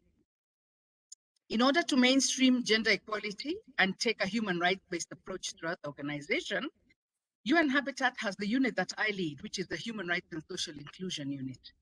We manage and coordinate UN Habitat work on gender, human rights, children, youth, older persons, and people with disabilities, as well as other marginalized groups such as refugees, migrants, and people with different sexual orientations. Most importantly, we look at how these intersect. Similarly, UN Habitat conducts continuous project reviews where we ensure gender and other social inclusion considerations are addressed in all programs and projects. We have a marker system which is used to ensure that all activities are gender transformative and that our final beneficiaries, who are the vulnerable communities or communities living in vulnerable and marginalized situations, are socially included. Another technique used by UN Habitat is giving access to knowledge and expertise. And we saw on the Padlet, people were talking about sharing of information. It's so important. And so what we've done is we've created what we call the community of practice. And we have a community of practice on various areas. So ours is on gender, our one is on social inclusion. And this helps to not only improve communication across our team and share knowledge and raise awareness, but it also helps people to share ideas, to learn, and really learn from other areas where people have done very well. And our most recent community of practice was on the LGBTI2 community, looking at it from a housing perspective and urban planning perspective. And we got experts from outside to help really bring out some of the issues at hand. So these communities of practice build on UN Habitat's work on gender, age, disability, and safety in order to solve urban challenges and achieve what our SDG 11 target is: safe, inclusive, and sustainable communities. And the last approach taken by UN Habitat is normative work, which includes groundbreaking research and capacity building, as well as the establishment of standards, norms, and principles. For example, I'll give you the launch of something we call the Her City Toolbox, which aims to further assist governments, urban planners, and urban actors to increase women and girls' participation in urban planning and designing processes. They have a seat at the table. And as a result, more women and girls will be included in projects, not only as beneficiaries, but people who are providing that, and we can then move on to a larger scale. So in order to, in finality, in order to have a long-term impact, we collaborate with governments, both local and national, civil society and private sector, and a variety of other partners. And I'm so glad to have, you and Women, our sister agency here, and other partners that we can promote gender equality and women's empowerment in sustainable urban development.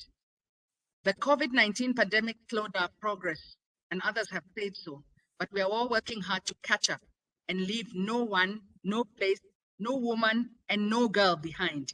And thank you so much, UNSD, because it's these forums like these that are catalysts for the realization of an inclusive and sustainable world. Thank you. Thank you so much, Angela, for sharing this, and we heard you loud and clear on the key points. And thank you for walking us through all the various aspects, the things you're doing at UN Habitat, and also outlining the challenges that you highlighted for us, including some of those challenges that amplify some of the existing constraints, as you had mentioned. One thing that I'm hearing that across all the presentations so far is this is the aspect of intersectional approaches, and so that's obviously because we have an agenda that's indivisible and integrated. What is, I guess, why is it important in the context of sustainability and urbanization? Why is the intersectional approach so important? Intersectionality is a sociological and anthropological theory that refers to various levels of a person's identity, and they overlap with many minority groups and groups that are already marginalized. So it is ideally a theory that considers various aspects of humanity, and this is in reality how we live. There's race, there's caste, there's class, age, gender, ethnicity, sexual orientation, and all those, so that we can understand the whole human condition. So as we strive for a more inclusive and sustainable future, I think it is important that we understand the benefits and the drawbacks of intersectionality in our work, so that we do not disregard the challenges of individuals who do belong to the multiple marginalized groups and those who face various layers of discrimination anyway. So in the absence of an intersectional approach to urban planning, communities will continue to be reflected in stereotypes rather than in more general terms. So I think it's important to really keep intersectionality at the back of our minds as we are working towards sustainable urban development. Thanks. Just thank you, Angela. You brought it right home, I think, for everybody when you just to highlight that this is, in reality, this is how we live. I mean, this is how all the pieces that come together. So we, of course, then have to think of an intersectional approach, particularly in urban settings. I want to encourage participants to, if you do have a question for Angela, you can place it in the chat space, and we'll try to address it here, or Angela could monitor the chat space too, even after her presentation, to respond in tweet-like manner, I guess, to any questions that come up in the chat space. But I wanted maybe to press a little bit further, Angela, on one aspect that you had presented on that on the challenges. So you had a segment of your talk where you talked about challenges and how challenges in gender equality amplify existing constraints. That I thought was quite interesting, and that makes progress even more difficult. Can you expand a bit or just amplify your message on that aspect? Sure. I think the challenge, and I think it is Sarah who mentioned that COVID was not the cause of the discrimination or the issues that we see today. It only exacerbated it. And so these inequalities that exist already in our communities, we are already fighting sort of an uphill battle. And Cynthia gave an excellent analogy of the raised, football field. So when it's already unbalanced, or it's, there are biases, whether intentional or unseen or seen, when you get something like the COVID pandemic, it just makes it like times 200 more difficult. And I think then this is where the amplification comes, because There was always violence, I believe, in the homes, in many, many communities. But look how it spiked when COVID happened. It was not a new thing, but now it was all of a sudden very apparent, and it was very frequently and happening. How did we know this? Increased calls to the hotline, increased calls for counseling, the increased number of unwanted pregnancies when the children were home. These problems were exacerbated by COVID. So they're not new, but they have been amplified. And I think this is what we have to always remember. And it makes the progress so much difficult because you kind of have to take 10 steps back to try and get back to where we were even before the pandemic. So it really, really exacerbated the problem. And I think this is what message we are trying to send. Thank you. Yes, absolutely. The amplifying factor, I think, is a key message here now on the COVID and the images, yes, that Cynthia did present on the iceberg, the deeper underlying issues, amplifying those, and then the image of the unlevel playing field, of course, quite powerful in exactly what we're talking about here and amplifying those challenges. Angela, I did have one additional piece here that will be interesting. I did create, we put together a poll question for participants. Now, I think this is a question for all the participants now, and I think it draws on, I think, some of the areas that you were talking about. So, and a question here, compared to rural areas, cities offer which of the following potential benefits for women? And so for participants here with your Slido, your poll should appear on your screen automatically. And if you've lost it, you can just scan the barcode again or go to your web browser at slido.com and enter the code. But select all the ones that you think apply in terms of which, compared to rural areas, cities, urban areas offer which of the following potential benefits for women. So take just a chance to read through those, and Angela will watch as some of the results come in, and I think you'll be able to comment on each of these. I think we're seeing participants are picking up on each of the different areas, and I guess if I scan down here a bit further, we see the bottom one also as well, listed at the bottom, more possibilities to redefine traditional roles, more prospects to take up community and political leadership roles, access to healthcare. So I can see as participants are going through and taking a look at things, and people are agreeing with several of the statements we see here, Angela. I think it's to no surprise, I guess, and looking at the results coming in right now, Angela, I guess the answer indeed, I guess, as you would maybe be able to elaborate for us, is all of these actually help our potential benefits for women in urban settings. Would you like to comment? I agree.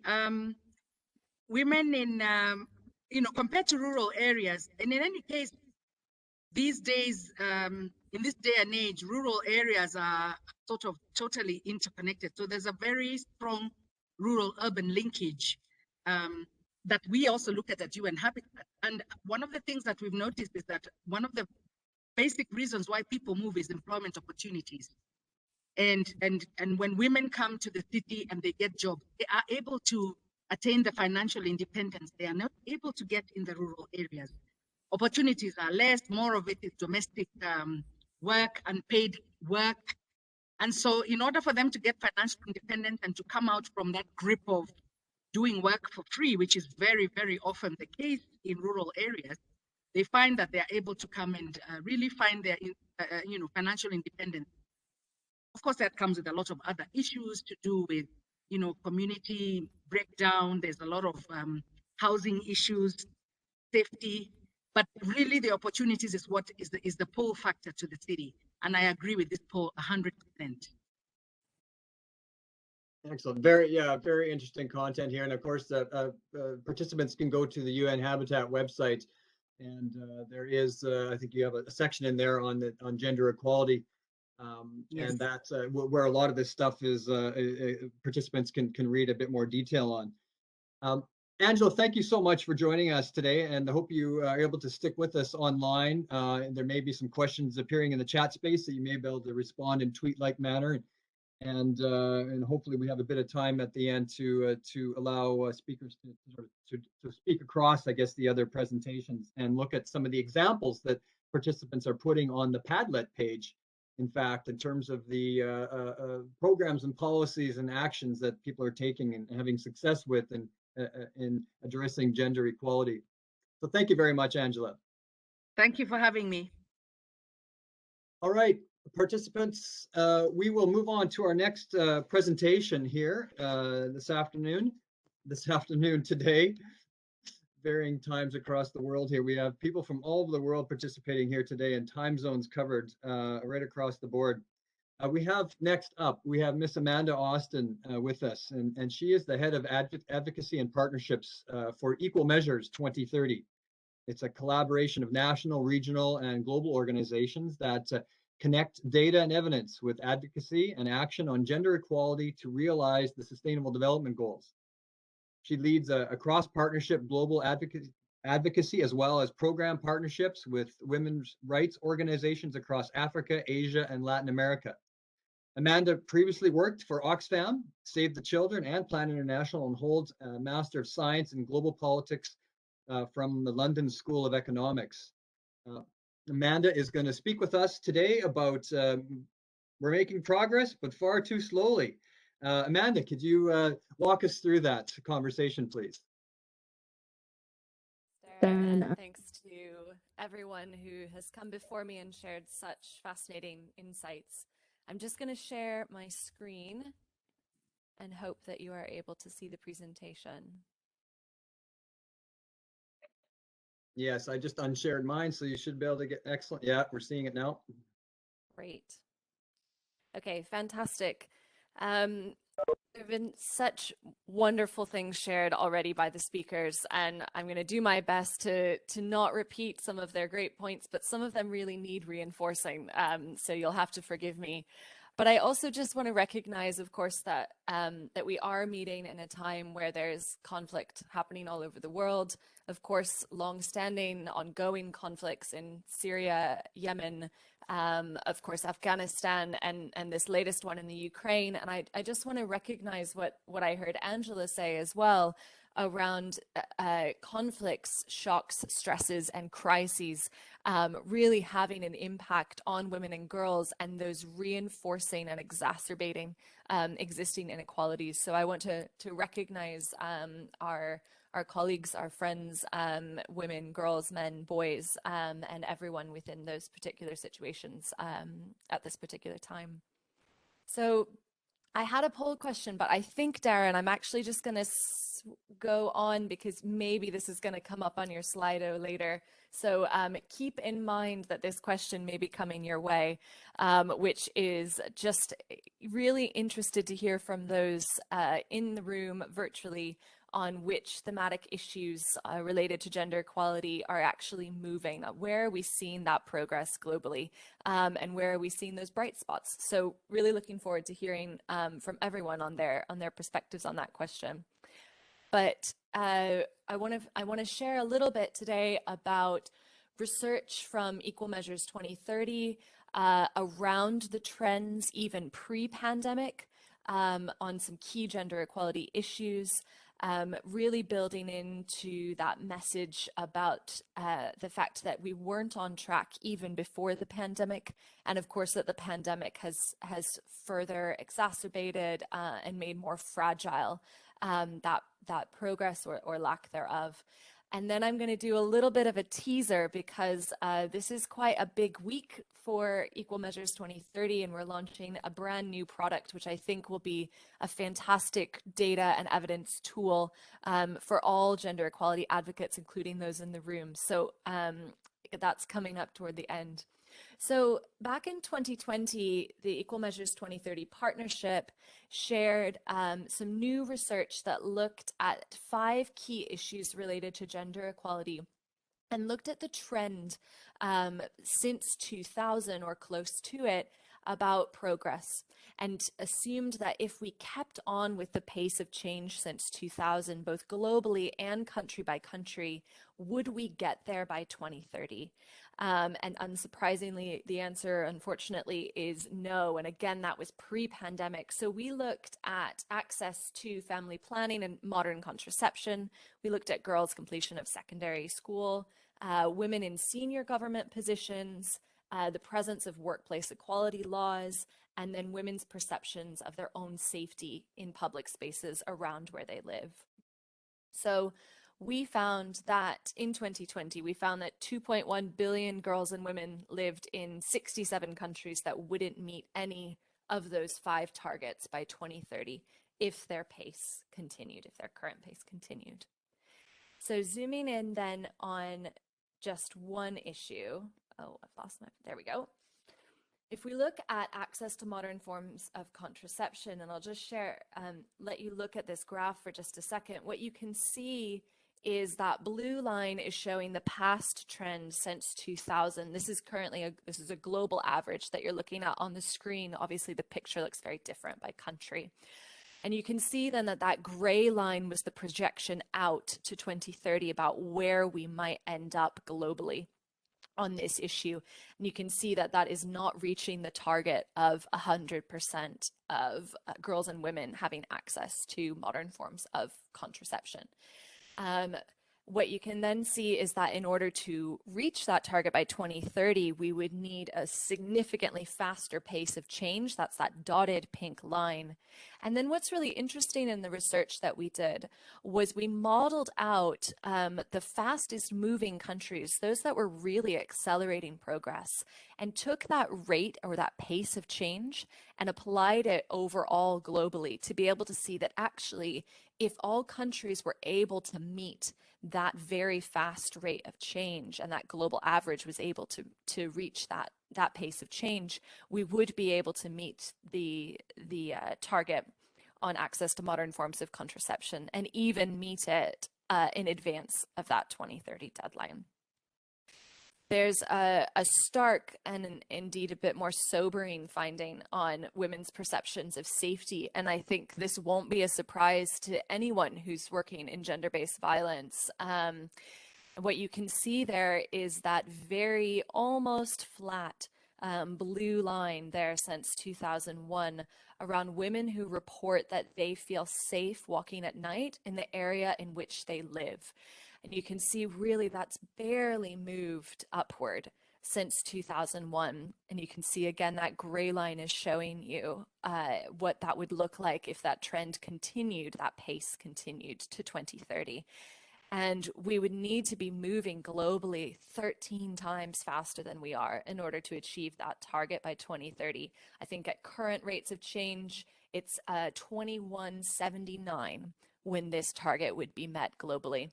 But again, you can see there's that bright spot with if the global pace was able to increase to those fastest moving countries, that green line, we would be able to progress much more quickly, but even then not reach that goal of this target by 2030 of all women feeling safe walking alone at night in the area in which they live.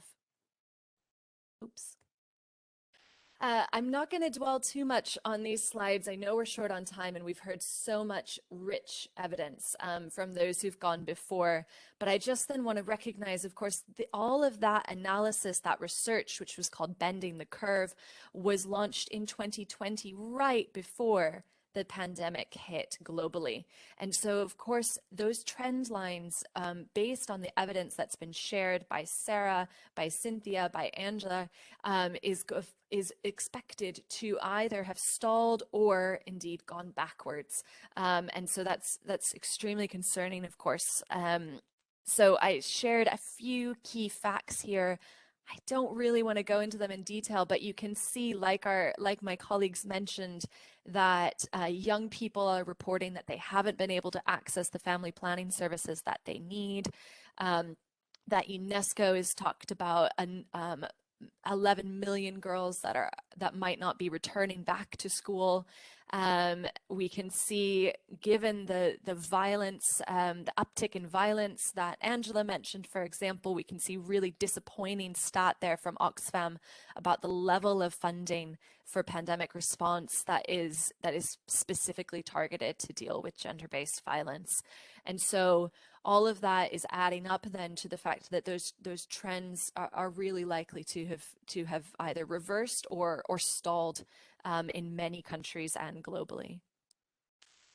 So I'm now going to do a little teaser and take a moment just to plug, because I think there's really exciting research that we are about to launch, and I wish I could share it with you now, but we're sharing it live publicly this Thursday on the 3rd of March with a public and media launch, and at an event on the 14th of March around CSW to launch the 2022 SDG Gender Index. This is the flagship product of the Equal Measures 2030 partnership. And so I'll just tell you a little bit about it, and with the hope that this gets you excited and ready to look at that when it's live. So some of you might be thinking, my goodness, another gender equality index. Equal Measures 2030 first launched the SDG Gender Index in 2019. This is a new reiteration of that. And what we're aiming to do is look across the SDGs, not just at SDG 5, but at the gender equality related issues and indicators across the SDG framework. So this index includes 56 indicators. So it's the most comprehensive index available related to gender equality and linked to the SDGs. It includes 14 of the 17 SDGs, and while we'd love to include all of them, you've heard, I think, each of us talk about the gender data gaps that make that a major challenge. The index includes 144 countries globally, and 135 of those have data points both from near 2015 as well as more recently, which then allows us to do benchmarking. So we can do that kind of trend analysis that we were able to do with just 5 issues originally. We're now able to do that across the 56 indicators within the index and look then at countries' individual progress, fast progress, slow progress, stagnation, or indeed reversals and declines since 2015 when the SDGs were all agreed. And with those 144 countries, the index covers 98% of the world's girls and women. So what makes this unique? I mentioned that it aims to look at gender equality across the goals because I think, as Cynthia so rightly said, the achievement of gender equality in SDG 5 underpins the achievement of all of the goals. And hopefully that's something that all of us in this room can really commit to and agree with. So it looks across the entire SDG framework. In order to do that, though, we actually complement official SDG indicators with a wider range of data sources so that we can get a more complete picture whilst continuing to work with key partners like UN Women, like Data2X, and others who are pioneering new and innovative gender data approaches to fill those gaps in the official SDG indicator framework. So that means that we include tracking around things like legal frameworks. So looking at the rights of LGBTQI people and gender diverse people, looking at workplace equality laws, for example, looking at laws around access to abortion. Those can be included within the index. We also include global survey data like the one I mentioned around women's perception of their own safety. We also include information around women's perception of their food security, of their own household income and their ability to meet their family's basic needs. And then we also include data that are collected from research organizations or the World Bank through the Women, Business and the Law work they do, or indeed civil society from organizations like WEDO that look at the proportion of women that are included within the COP delegations, for example, on climate change. So we use indicators from a variety of different sources to be able to comment on progress or lack thereof within the SDGs. And again, as I mentioned, this index will allow us to look at progress over time since 2015, since those goals were originally agreed, in order to be able to assess whether a country is on track or off track, and even whether, if they are still scoring quite poorly in the index, whether they're actually moving very quickly and have made great progress since 2015. So it's an opportunity to celebrate those countries that, even if they're still behind where we wish they were, you can see that real change and momentum is picking up.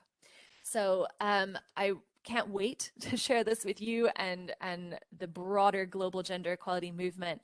So I'll just flag here, and I will pop into the chat box a link to join us at our launch event on the 14th of March around the Commission on the Status of Women that Sarah mentioned, CSW.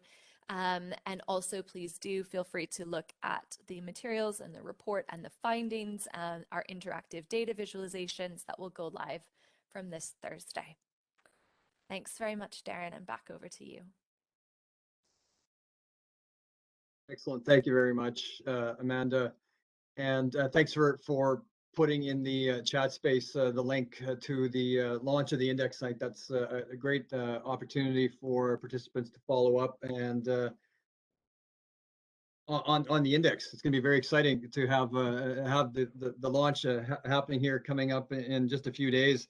And this idea of managing what we measure being important, not just for progress, but for actually being the sort of I guess, a catalyst for collaborations and partnerships. I think that came up yesterday in the first session of the forum when we were talking about quality education. So this theme is carrying through today, and thank you for bringing up that aspect of measuring what we manage and managing what we measure. I think you touched early on in your presentation about something you want to, I guess, hear from the participants. And I think that'll tie into a question that I do want to ask you. And I do encourage participants to put in the chat space if they do have a question for you, to bring that forward. But while we're waiting, so we can hear from participants. And I think this is something you were curious about in terms of on which thematic issues under SDG 5 do participants think the world is making strong progress on? And so we have this open now as a word cloud, and that will start to, I guess, materialize as participants log on. But I'm wondering, Amanda, if you might want to just, in the time being, just talk a bit about what you think are the bright spots for progress on SDG 5 and other gender equality related commitments to the SDGs. Sure. And I think this is so part of the reason why I'm so keen to hear from people on this question is it will look so different depending on where we are in the world and on which thematic issues we focus. I think globally, as was rightly referenced from Sarah, we are seeing more women represented within leadership spaces. And that's exciting. And Sarah mentioned, of course, at local government level, and that being the only one that's on track. We are seeing, admittedly, frustratingly slow progress on women in more political positions, whether that be parliaments or senior government. I think someone else, though, rightly pointed out that which government positions are given to women is, of course, a consideration. So are they getting those hard-hitting big portfolios around, and finance and trade, or are they being put into what could be seen as a more traditional ministerial role around the Ministry of Women, the Ministry of Families, Ministries of Children? I think that's still a big question. And then I think around what we're seeing in general is that those issues that are carried over from the Millennium Development Goals around, for example, water and sanitation, around access to girls' access to education, nutrition. I think that we are seeing that the improvements for women and girls underneath those broader thematic areas we are seeing moving the needle. Whereas I would say particularly concerning is really any measure related to climate change and women and gender equality. We're really not seeing movement on those issues in a very long time. And I would definitely flag then violence as well. That's so deeply embedded in gender norms and social norms that it's been incredibly difficult to see any real progress and change in those areas. Yes, thank you. And the images that you showed in your presentation, I think that it was nice to see the trend graphs, and that really was your point, I guess, of your presentation. We're making progress, but far too slowly in terms of where the trend lines that were occurring, and the impact of COVID actually having wreaking havoc on those trend lines to begin with. So we're seeing participants. This was a tough question, I guess, if we're talking about making progress slowly, asking participants about where they think the strong progress is. And as we're seeing on the screen here, we are seeing some people in their contexts are picking up on some of the positive areas, some of the positive progress that we're seeing. Anything that jumps out at you here on the screen in particular at the moment? I guess we're seeing it's context specific, isn't it? Yeah, but I think awareness of unpaid work, Darren, is an exciting one to see there, and I think that's a really insightful comment from whoever shared that. I think while we're not seeing the transformations in the care economy that we need, I do think that there is a much greater improvement of people's awareness, even in their daily lives, due in part to the pandemic, of the way in which care burdens are distributed within a household or within certain sectors, for example, looking at the care or the health sector. So I definitely think that awareness, for sure, I think that's a really insightful point to share. Great.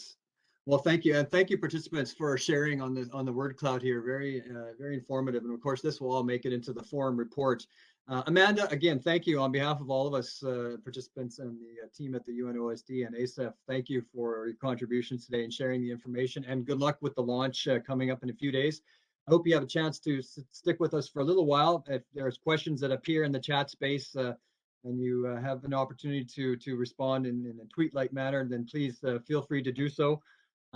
We do have the Padlet page too on the discussion sites. If you are wanting to add some resources on there, please feel free to, as well as the other speakers that we've had here today. And so thank you very much. Thanks so much, Darren. All right, colleagues, we are on the home stretch now here for the forum for today's session. And we're continuing seeing things from different perspectives here on the gender equality issue. And we are very, very happy to have with us here our final speaker for today's session, Ms. Minnie Venkatachalam. Minnie, thank you very, very much for joining us here today. Minnie is the regional director of for Southeast Asia and Oceania at WEConnect International. It's a global not-for-profit network that works with multinational corporations and multilateral organizations to generate market access opportunities for women's businesses, enterprises in over 125 countries.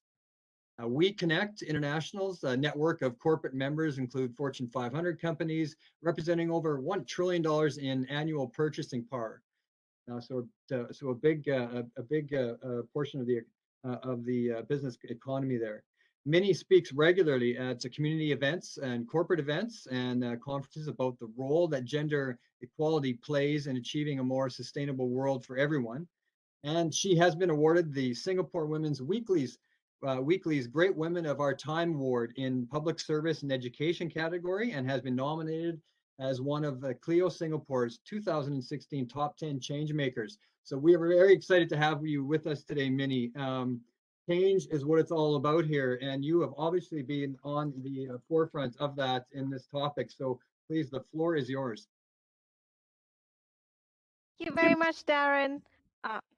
As I share my screen, thank you all to the audience for patiently waiting through all of the many presentations. My colleagues have presented some really amazing points. And I have been really enthralled with the conversation because there is definitely much to do for gender equality, especially in the aftermath of the pandemic. I, however, will be now focusing on a very, very specific part of gender equality and progress, which is prosperity for nations through empowering women entrepreneurs. Now, when we look at global spending, right, women control over 85% of consumer purchasing decisions. Women are also most likely to make sustainable purchasing decisions, which and influence the way purchasing trends, etc., happen, which then makes them the key market for all of the large corporations in the world.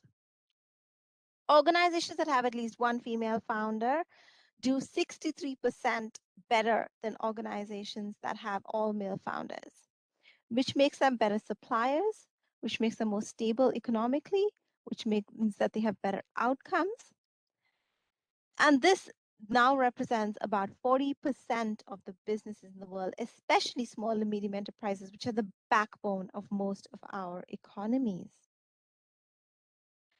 Yet, women-owned businesses are one of the most underutilized drivers of innovation and job growth in both developed and emerging markets. And when you look at large corporate and government spend worldwide, less than 1% goes to women-owned businesses. And that's ridiculous in 2022. Over the last few years, there has been some progress with corporations committing to buying more from women-owned businesses.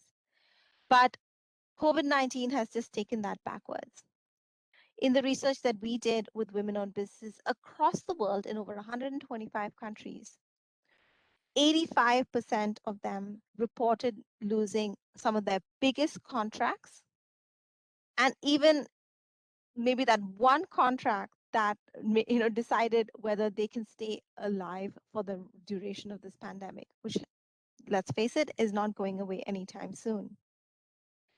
By leveraging the power of female entrepreneurs, new ideas, products, and services can be launched into markets around the world, yet large procurement is not currently leveraging the innovation, the agility of women-owned businesses. Again, we did recent research in all of the different markets across this region.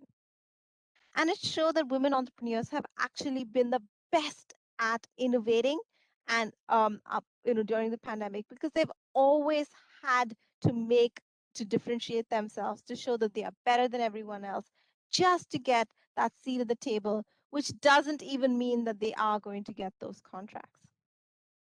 93% of them have innovated during the pandemic to come up with either new services, new products, to entirely change their focus, to make sure that they are relevant, that they continue to be able to run their businesses, because women-owned businesses hire other women who then impact their communities, their families, and they realize that it is incredibly important that they stay open, because when women business owners gain access to markets and capital, everyone benefits: employees, families, communities, and definitely the global economy.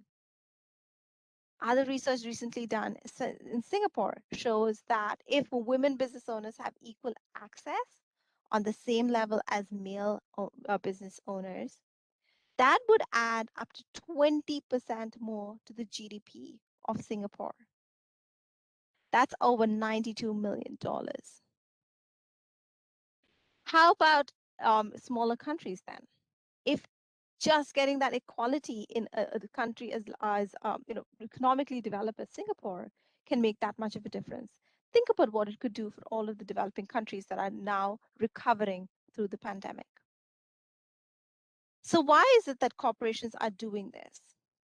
It starts first from their impact that they can make in their communities, because corporations do want to give back to the communities that they work in. But ultimately, it is a business decision. Organizations that are more inclusive, that are more diverse in their sourcing, are able to find the most innovative, agile, effective, competitive supplier. And if you are excluding 40% of the world's businesses, you're definitely not leveraging their potential. Therefore, organizations that do commit to this spend 20% less in their procurement operations, but reap 125% return. And with supply chains really suffering in the aftermath of the pandemic, this is now a key differentiator for large corporations, governments, multilaterals like the UN and the World Bank, to then be able to sustain their procurement, to be able to show impact in their communities, to make sure that they are able to keep all of their commitments. It also helps them achieve their commitments to the UN Sustainable Development Goals, because it's not just about gender equality. It's everything from Goal 12, sustainable production and consumption. Like I said, women make the majority of sustainable decisions. This isn't me saying this. This came out in a multitude of recent reports from across the world, and therefore, women-owned businesses are the first to include ESG and sustainable decisions in their production, whether it is offsetting their carbon impact, whether it is assessing their social impact in everything they do in their businesses. So in investing in women-owned businesses, corporations are then leveraging that potential to meet their own sustainable development goal commitments. But ultimately, it is about innovating for competitive advantage, because women-owned businesses are very effective.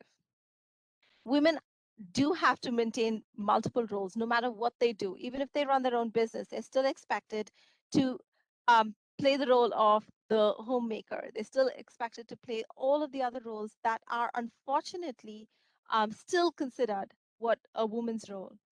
And therefore, they are well versed in being effective in half the time. The corporations that we work with around the world all say the same thing. We love the suppliers who we meet. They are more effective, more agile. They do the work in the half time. They're competitive. We just never knew they existed, because there is ingrained gender bias in supply chains, where a lot of buyers automatically think of a woman running a business as a disadvantage. I've had buyers come to me and say, are you sure that this women-owned business will be a good supplier for us? We have large contracts, and with large contracts comes large responsibility. A woman has other priorities. How could she possibly commit to making this a success? That ingrained gender bias is what is holding the economies back from growing, because they are not investing in women-owned businesses. And as we innovate, as we recover from the pandemic, this is the one underutilized factor that people have not yet considered. So what is WEConnect International? WEConnect National is a member-led global organization which currently works with about 150 plus multinational organizations. This includes, like I said, corporations, governments, and even multilaterals like the UN and the World Bank, who have all committed and who all see the potential in buying more from women-owned businesses for a business decision. We work with these organizations to then implement international inclusive sourcing strategies and connect them to relevant women business owners everywhere in the world who can meet their supplying needs. We're not saying hand contracts to these women on a platter just because they're women. What we're saying is they are really, really good at what they do. They deserve a seat at the table. They deserve to be able to compete competitively with all of the other organizations who are currently suppliers to these large procurement buyers. And they will be able to make the business case on their own without needing to be handed something on a platter. We also work to build the capacity of women suppliers to access markets. As you can see behind me, we partner with Procter & Gamble on a global training program that helps women business owners do everything from leveraging the digital economy, which is especially important now in the aftermath of the pandemic, to understanding how how to grow their businesses across borders, the legal implications of that, human resource implications of that, how to pitch to large procurement organizations. What does it take to understand the processes? Which are the relevant categories to each of the industries? etc. And this then helps these women business owners be even more business ready to work with these larger organizations. These are just those businesses that have now committed to buying from women-owned businesses. As you can see, they are some of the world's largest organizations, and they have over 3 trillion purchasing power. Imagine what that would be in the hands of women business owners and how much impact that could make in communities. To get from 1% to 2% puts 10 billion more in the hands of women business owners. As we recover from this pandemic, and the fact that women business owners and women in general reinvest 90% into rebuilding their communities. If we could put 10 billion more in the hands of women business owners, think of what that would do in terms of pandemic recovery and ensuring that education is accessible to those who most need it.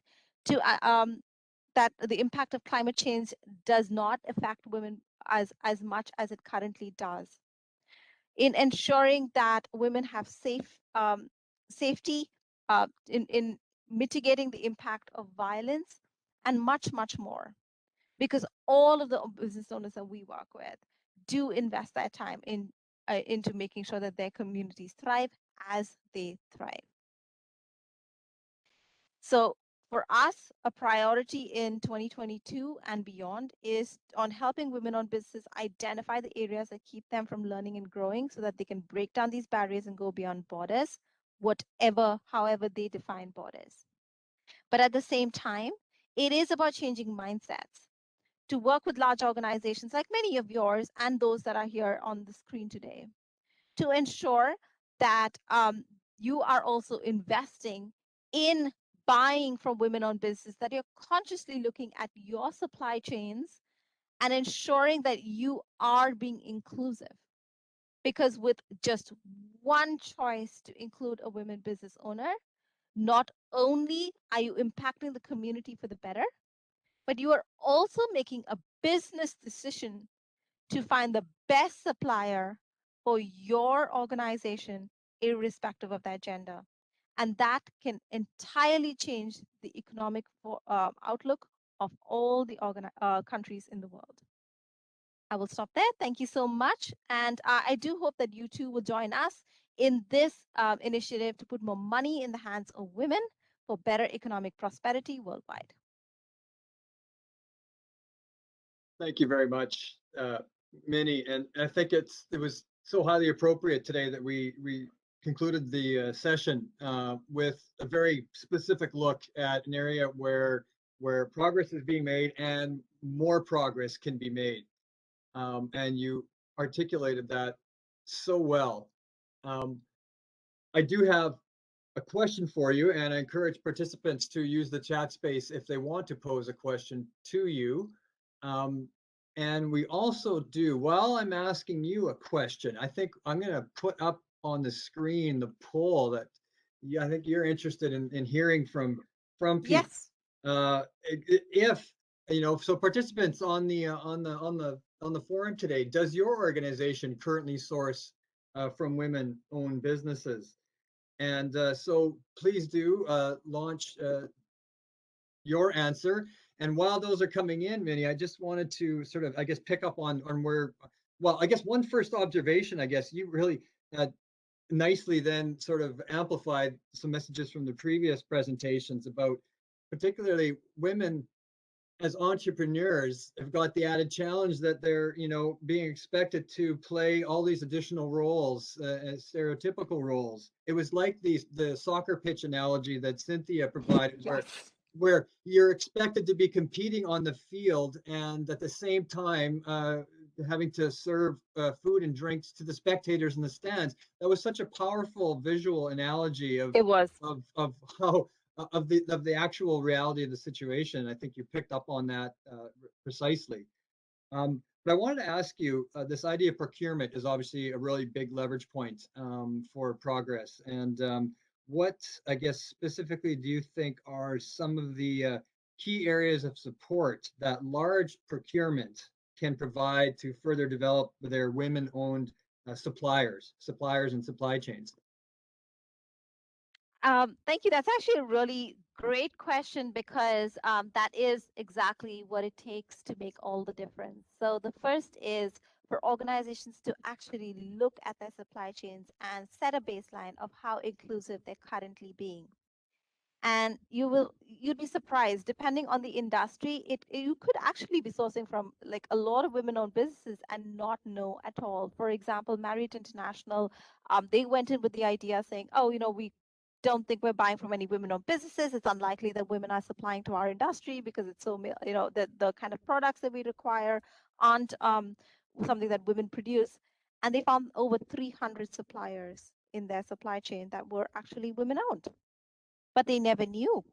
And it was then working with those suppliers to understand their capabilities, firstly addressing those mindsets within their procurement folks that women aren't able to supply. And that gender bias is something you do have to start with because it is extremely rampant, especially in Asia Pacific, that many buyers assume that women are not capable of supplying to them, that they only run extremely micro businesses, etc. That's not true. Some of the coolest businesses in this region, the most sustainable businesses in this region, are run by women. So starting with gender bias, the next step, set that baseline. Understand whether you're buying from women-owned businesses.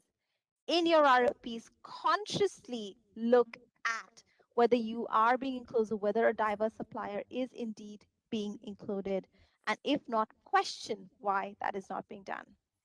But also, once you set that baseline and understand what businesses are you already supplying to you, work with them to build their capacity. Because it's one thing to say, oh, I have 10 women who are supplying to me, but each of their individual contracts is $1,000.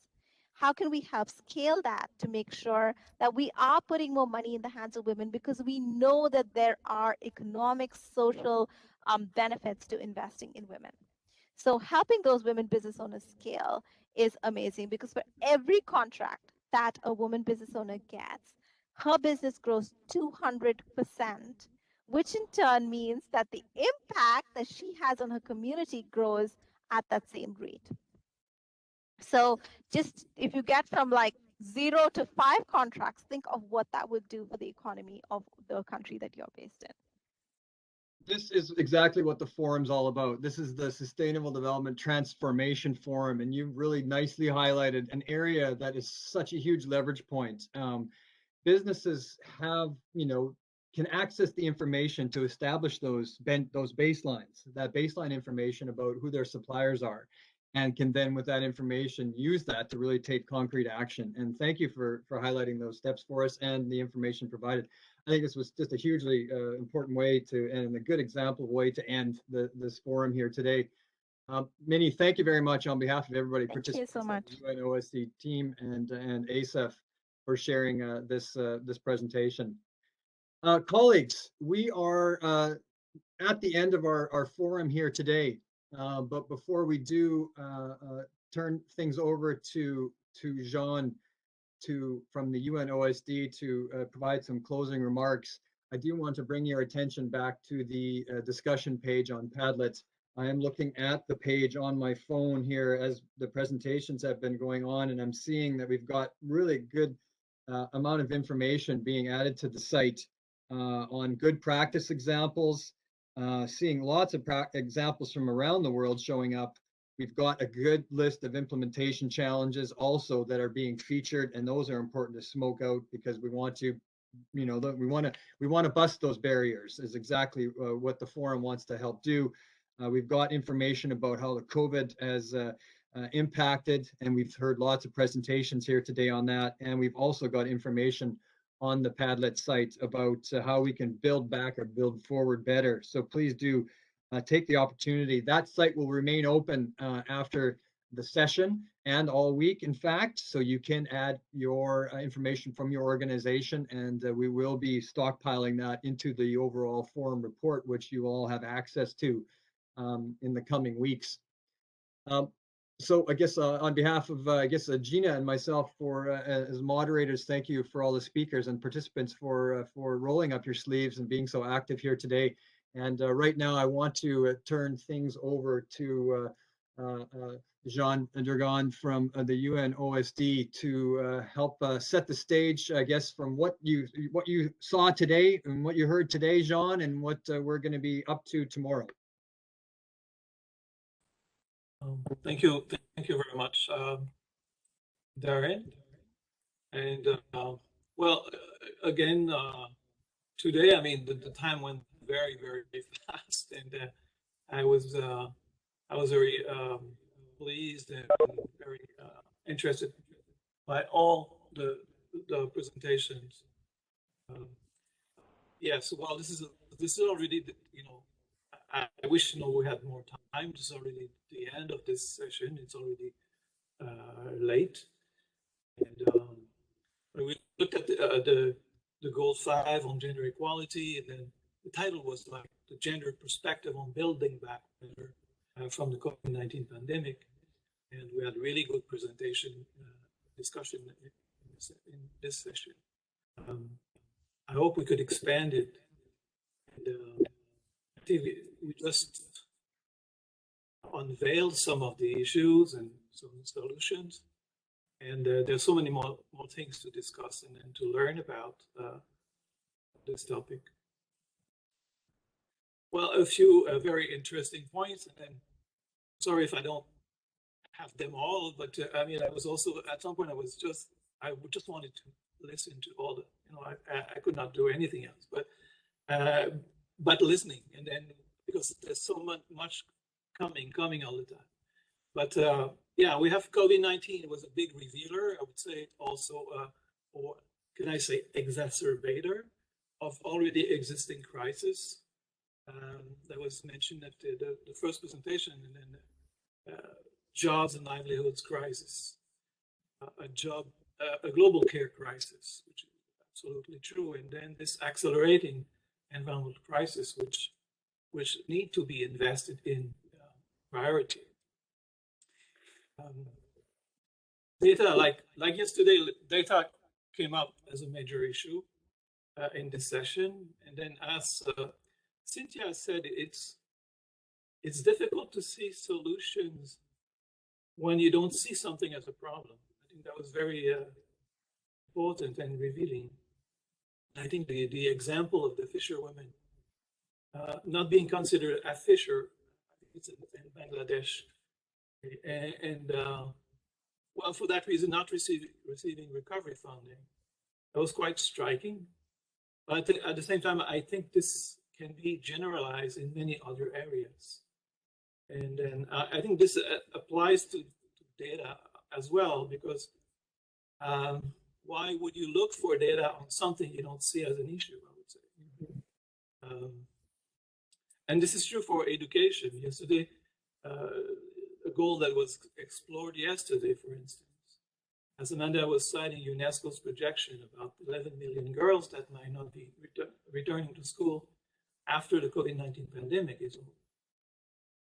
And again, there was also the idea of building back, not building back, but building forward better. Yesterday was also mentioned, but I think today was very, very well presented, like that we need to transform the underlying structural barriers at all scales.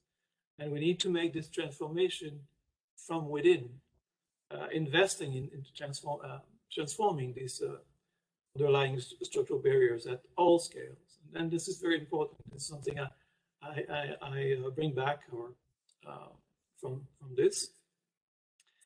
We also discussed about cities that are places of tremendous transformation for improving many aspects of our lives, but at the same time, there's a flip side also, that where gender equality is also reinforced, and then we need to place our also energy in cities also to make them for gender equality. And of course, I mean the last presentation on prosperity for nations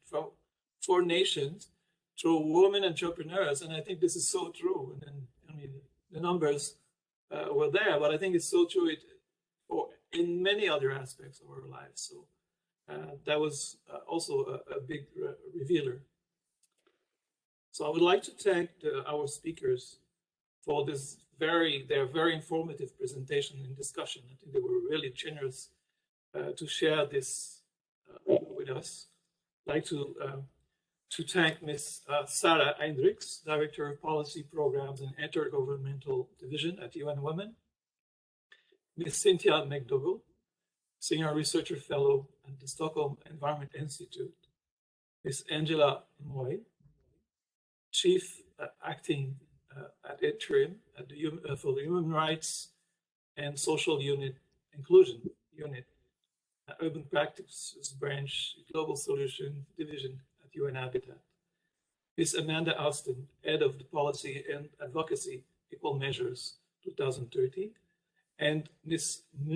Mrinalini Venkatachalam, Regional Director, Southeast Asia, East Asia and Oceania, WEConnect International.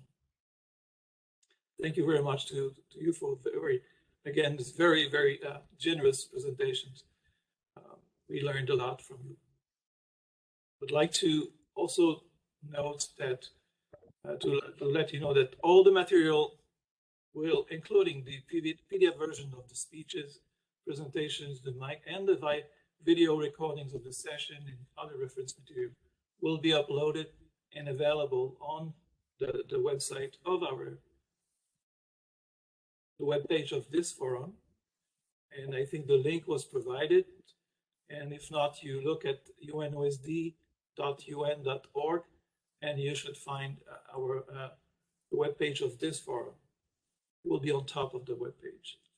I would like to remind the speakers also to please share e-links. I see that that will be done for the report. But yeah, please also share the links for us. We'll add these. All the new information will be added every day. And I'd like to thank the participants also who joined us for the second session of the 2021-22 Sustainable Development Transformation Forum. I understand that for some people it's a bit weird to say 2021-22. It's just that normally this forum takes place in October, and it's most likely will take place. We'll have a new one in 2022 in October. So we'll move back probably to the schedule we had before. So that explains why we play with these dates like this as we follow the COVID-19 calendar, if you will. So I'd like to invite you again to join us tomorrow, the 2nd of March. Anywhere you are in the world will be the 2nd of March. The time will be different depending on where you are, in the morning, the evening, night. And this also an important forum tomorrow dedicated to goal 14 on life below water, and also in the context of COVID-19 recovery and advancing the implementation of the 2030 agenda. And of course, please don't forget to also join us on Thursday, for the fourth session. Now I would like to convey our special thanks to our partner, the Asia Europe Foundation, to Mr. Darren Swanson, and also for Gina, for their very fantastic moderating work tonight. I'd like to thank all the UNOSD staff and interns who work hard behind the scenes to make this session run smoothly. And before I say goodbye, I would like to tell you to please complete the evaluation form. And I think it's now online. You can see it at the post-session evaluation. So this will be on for 30 minutes to get the link, but so we'll leave the slide with the e-link in case you need it. And yeah, I'd like to thank you again all, and I wish you a good day, evening, or night, whatever you are. Goodbye.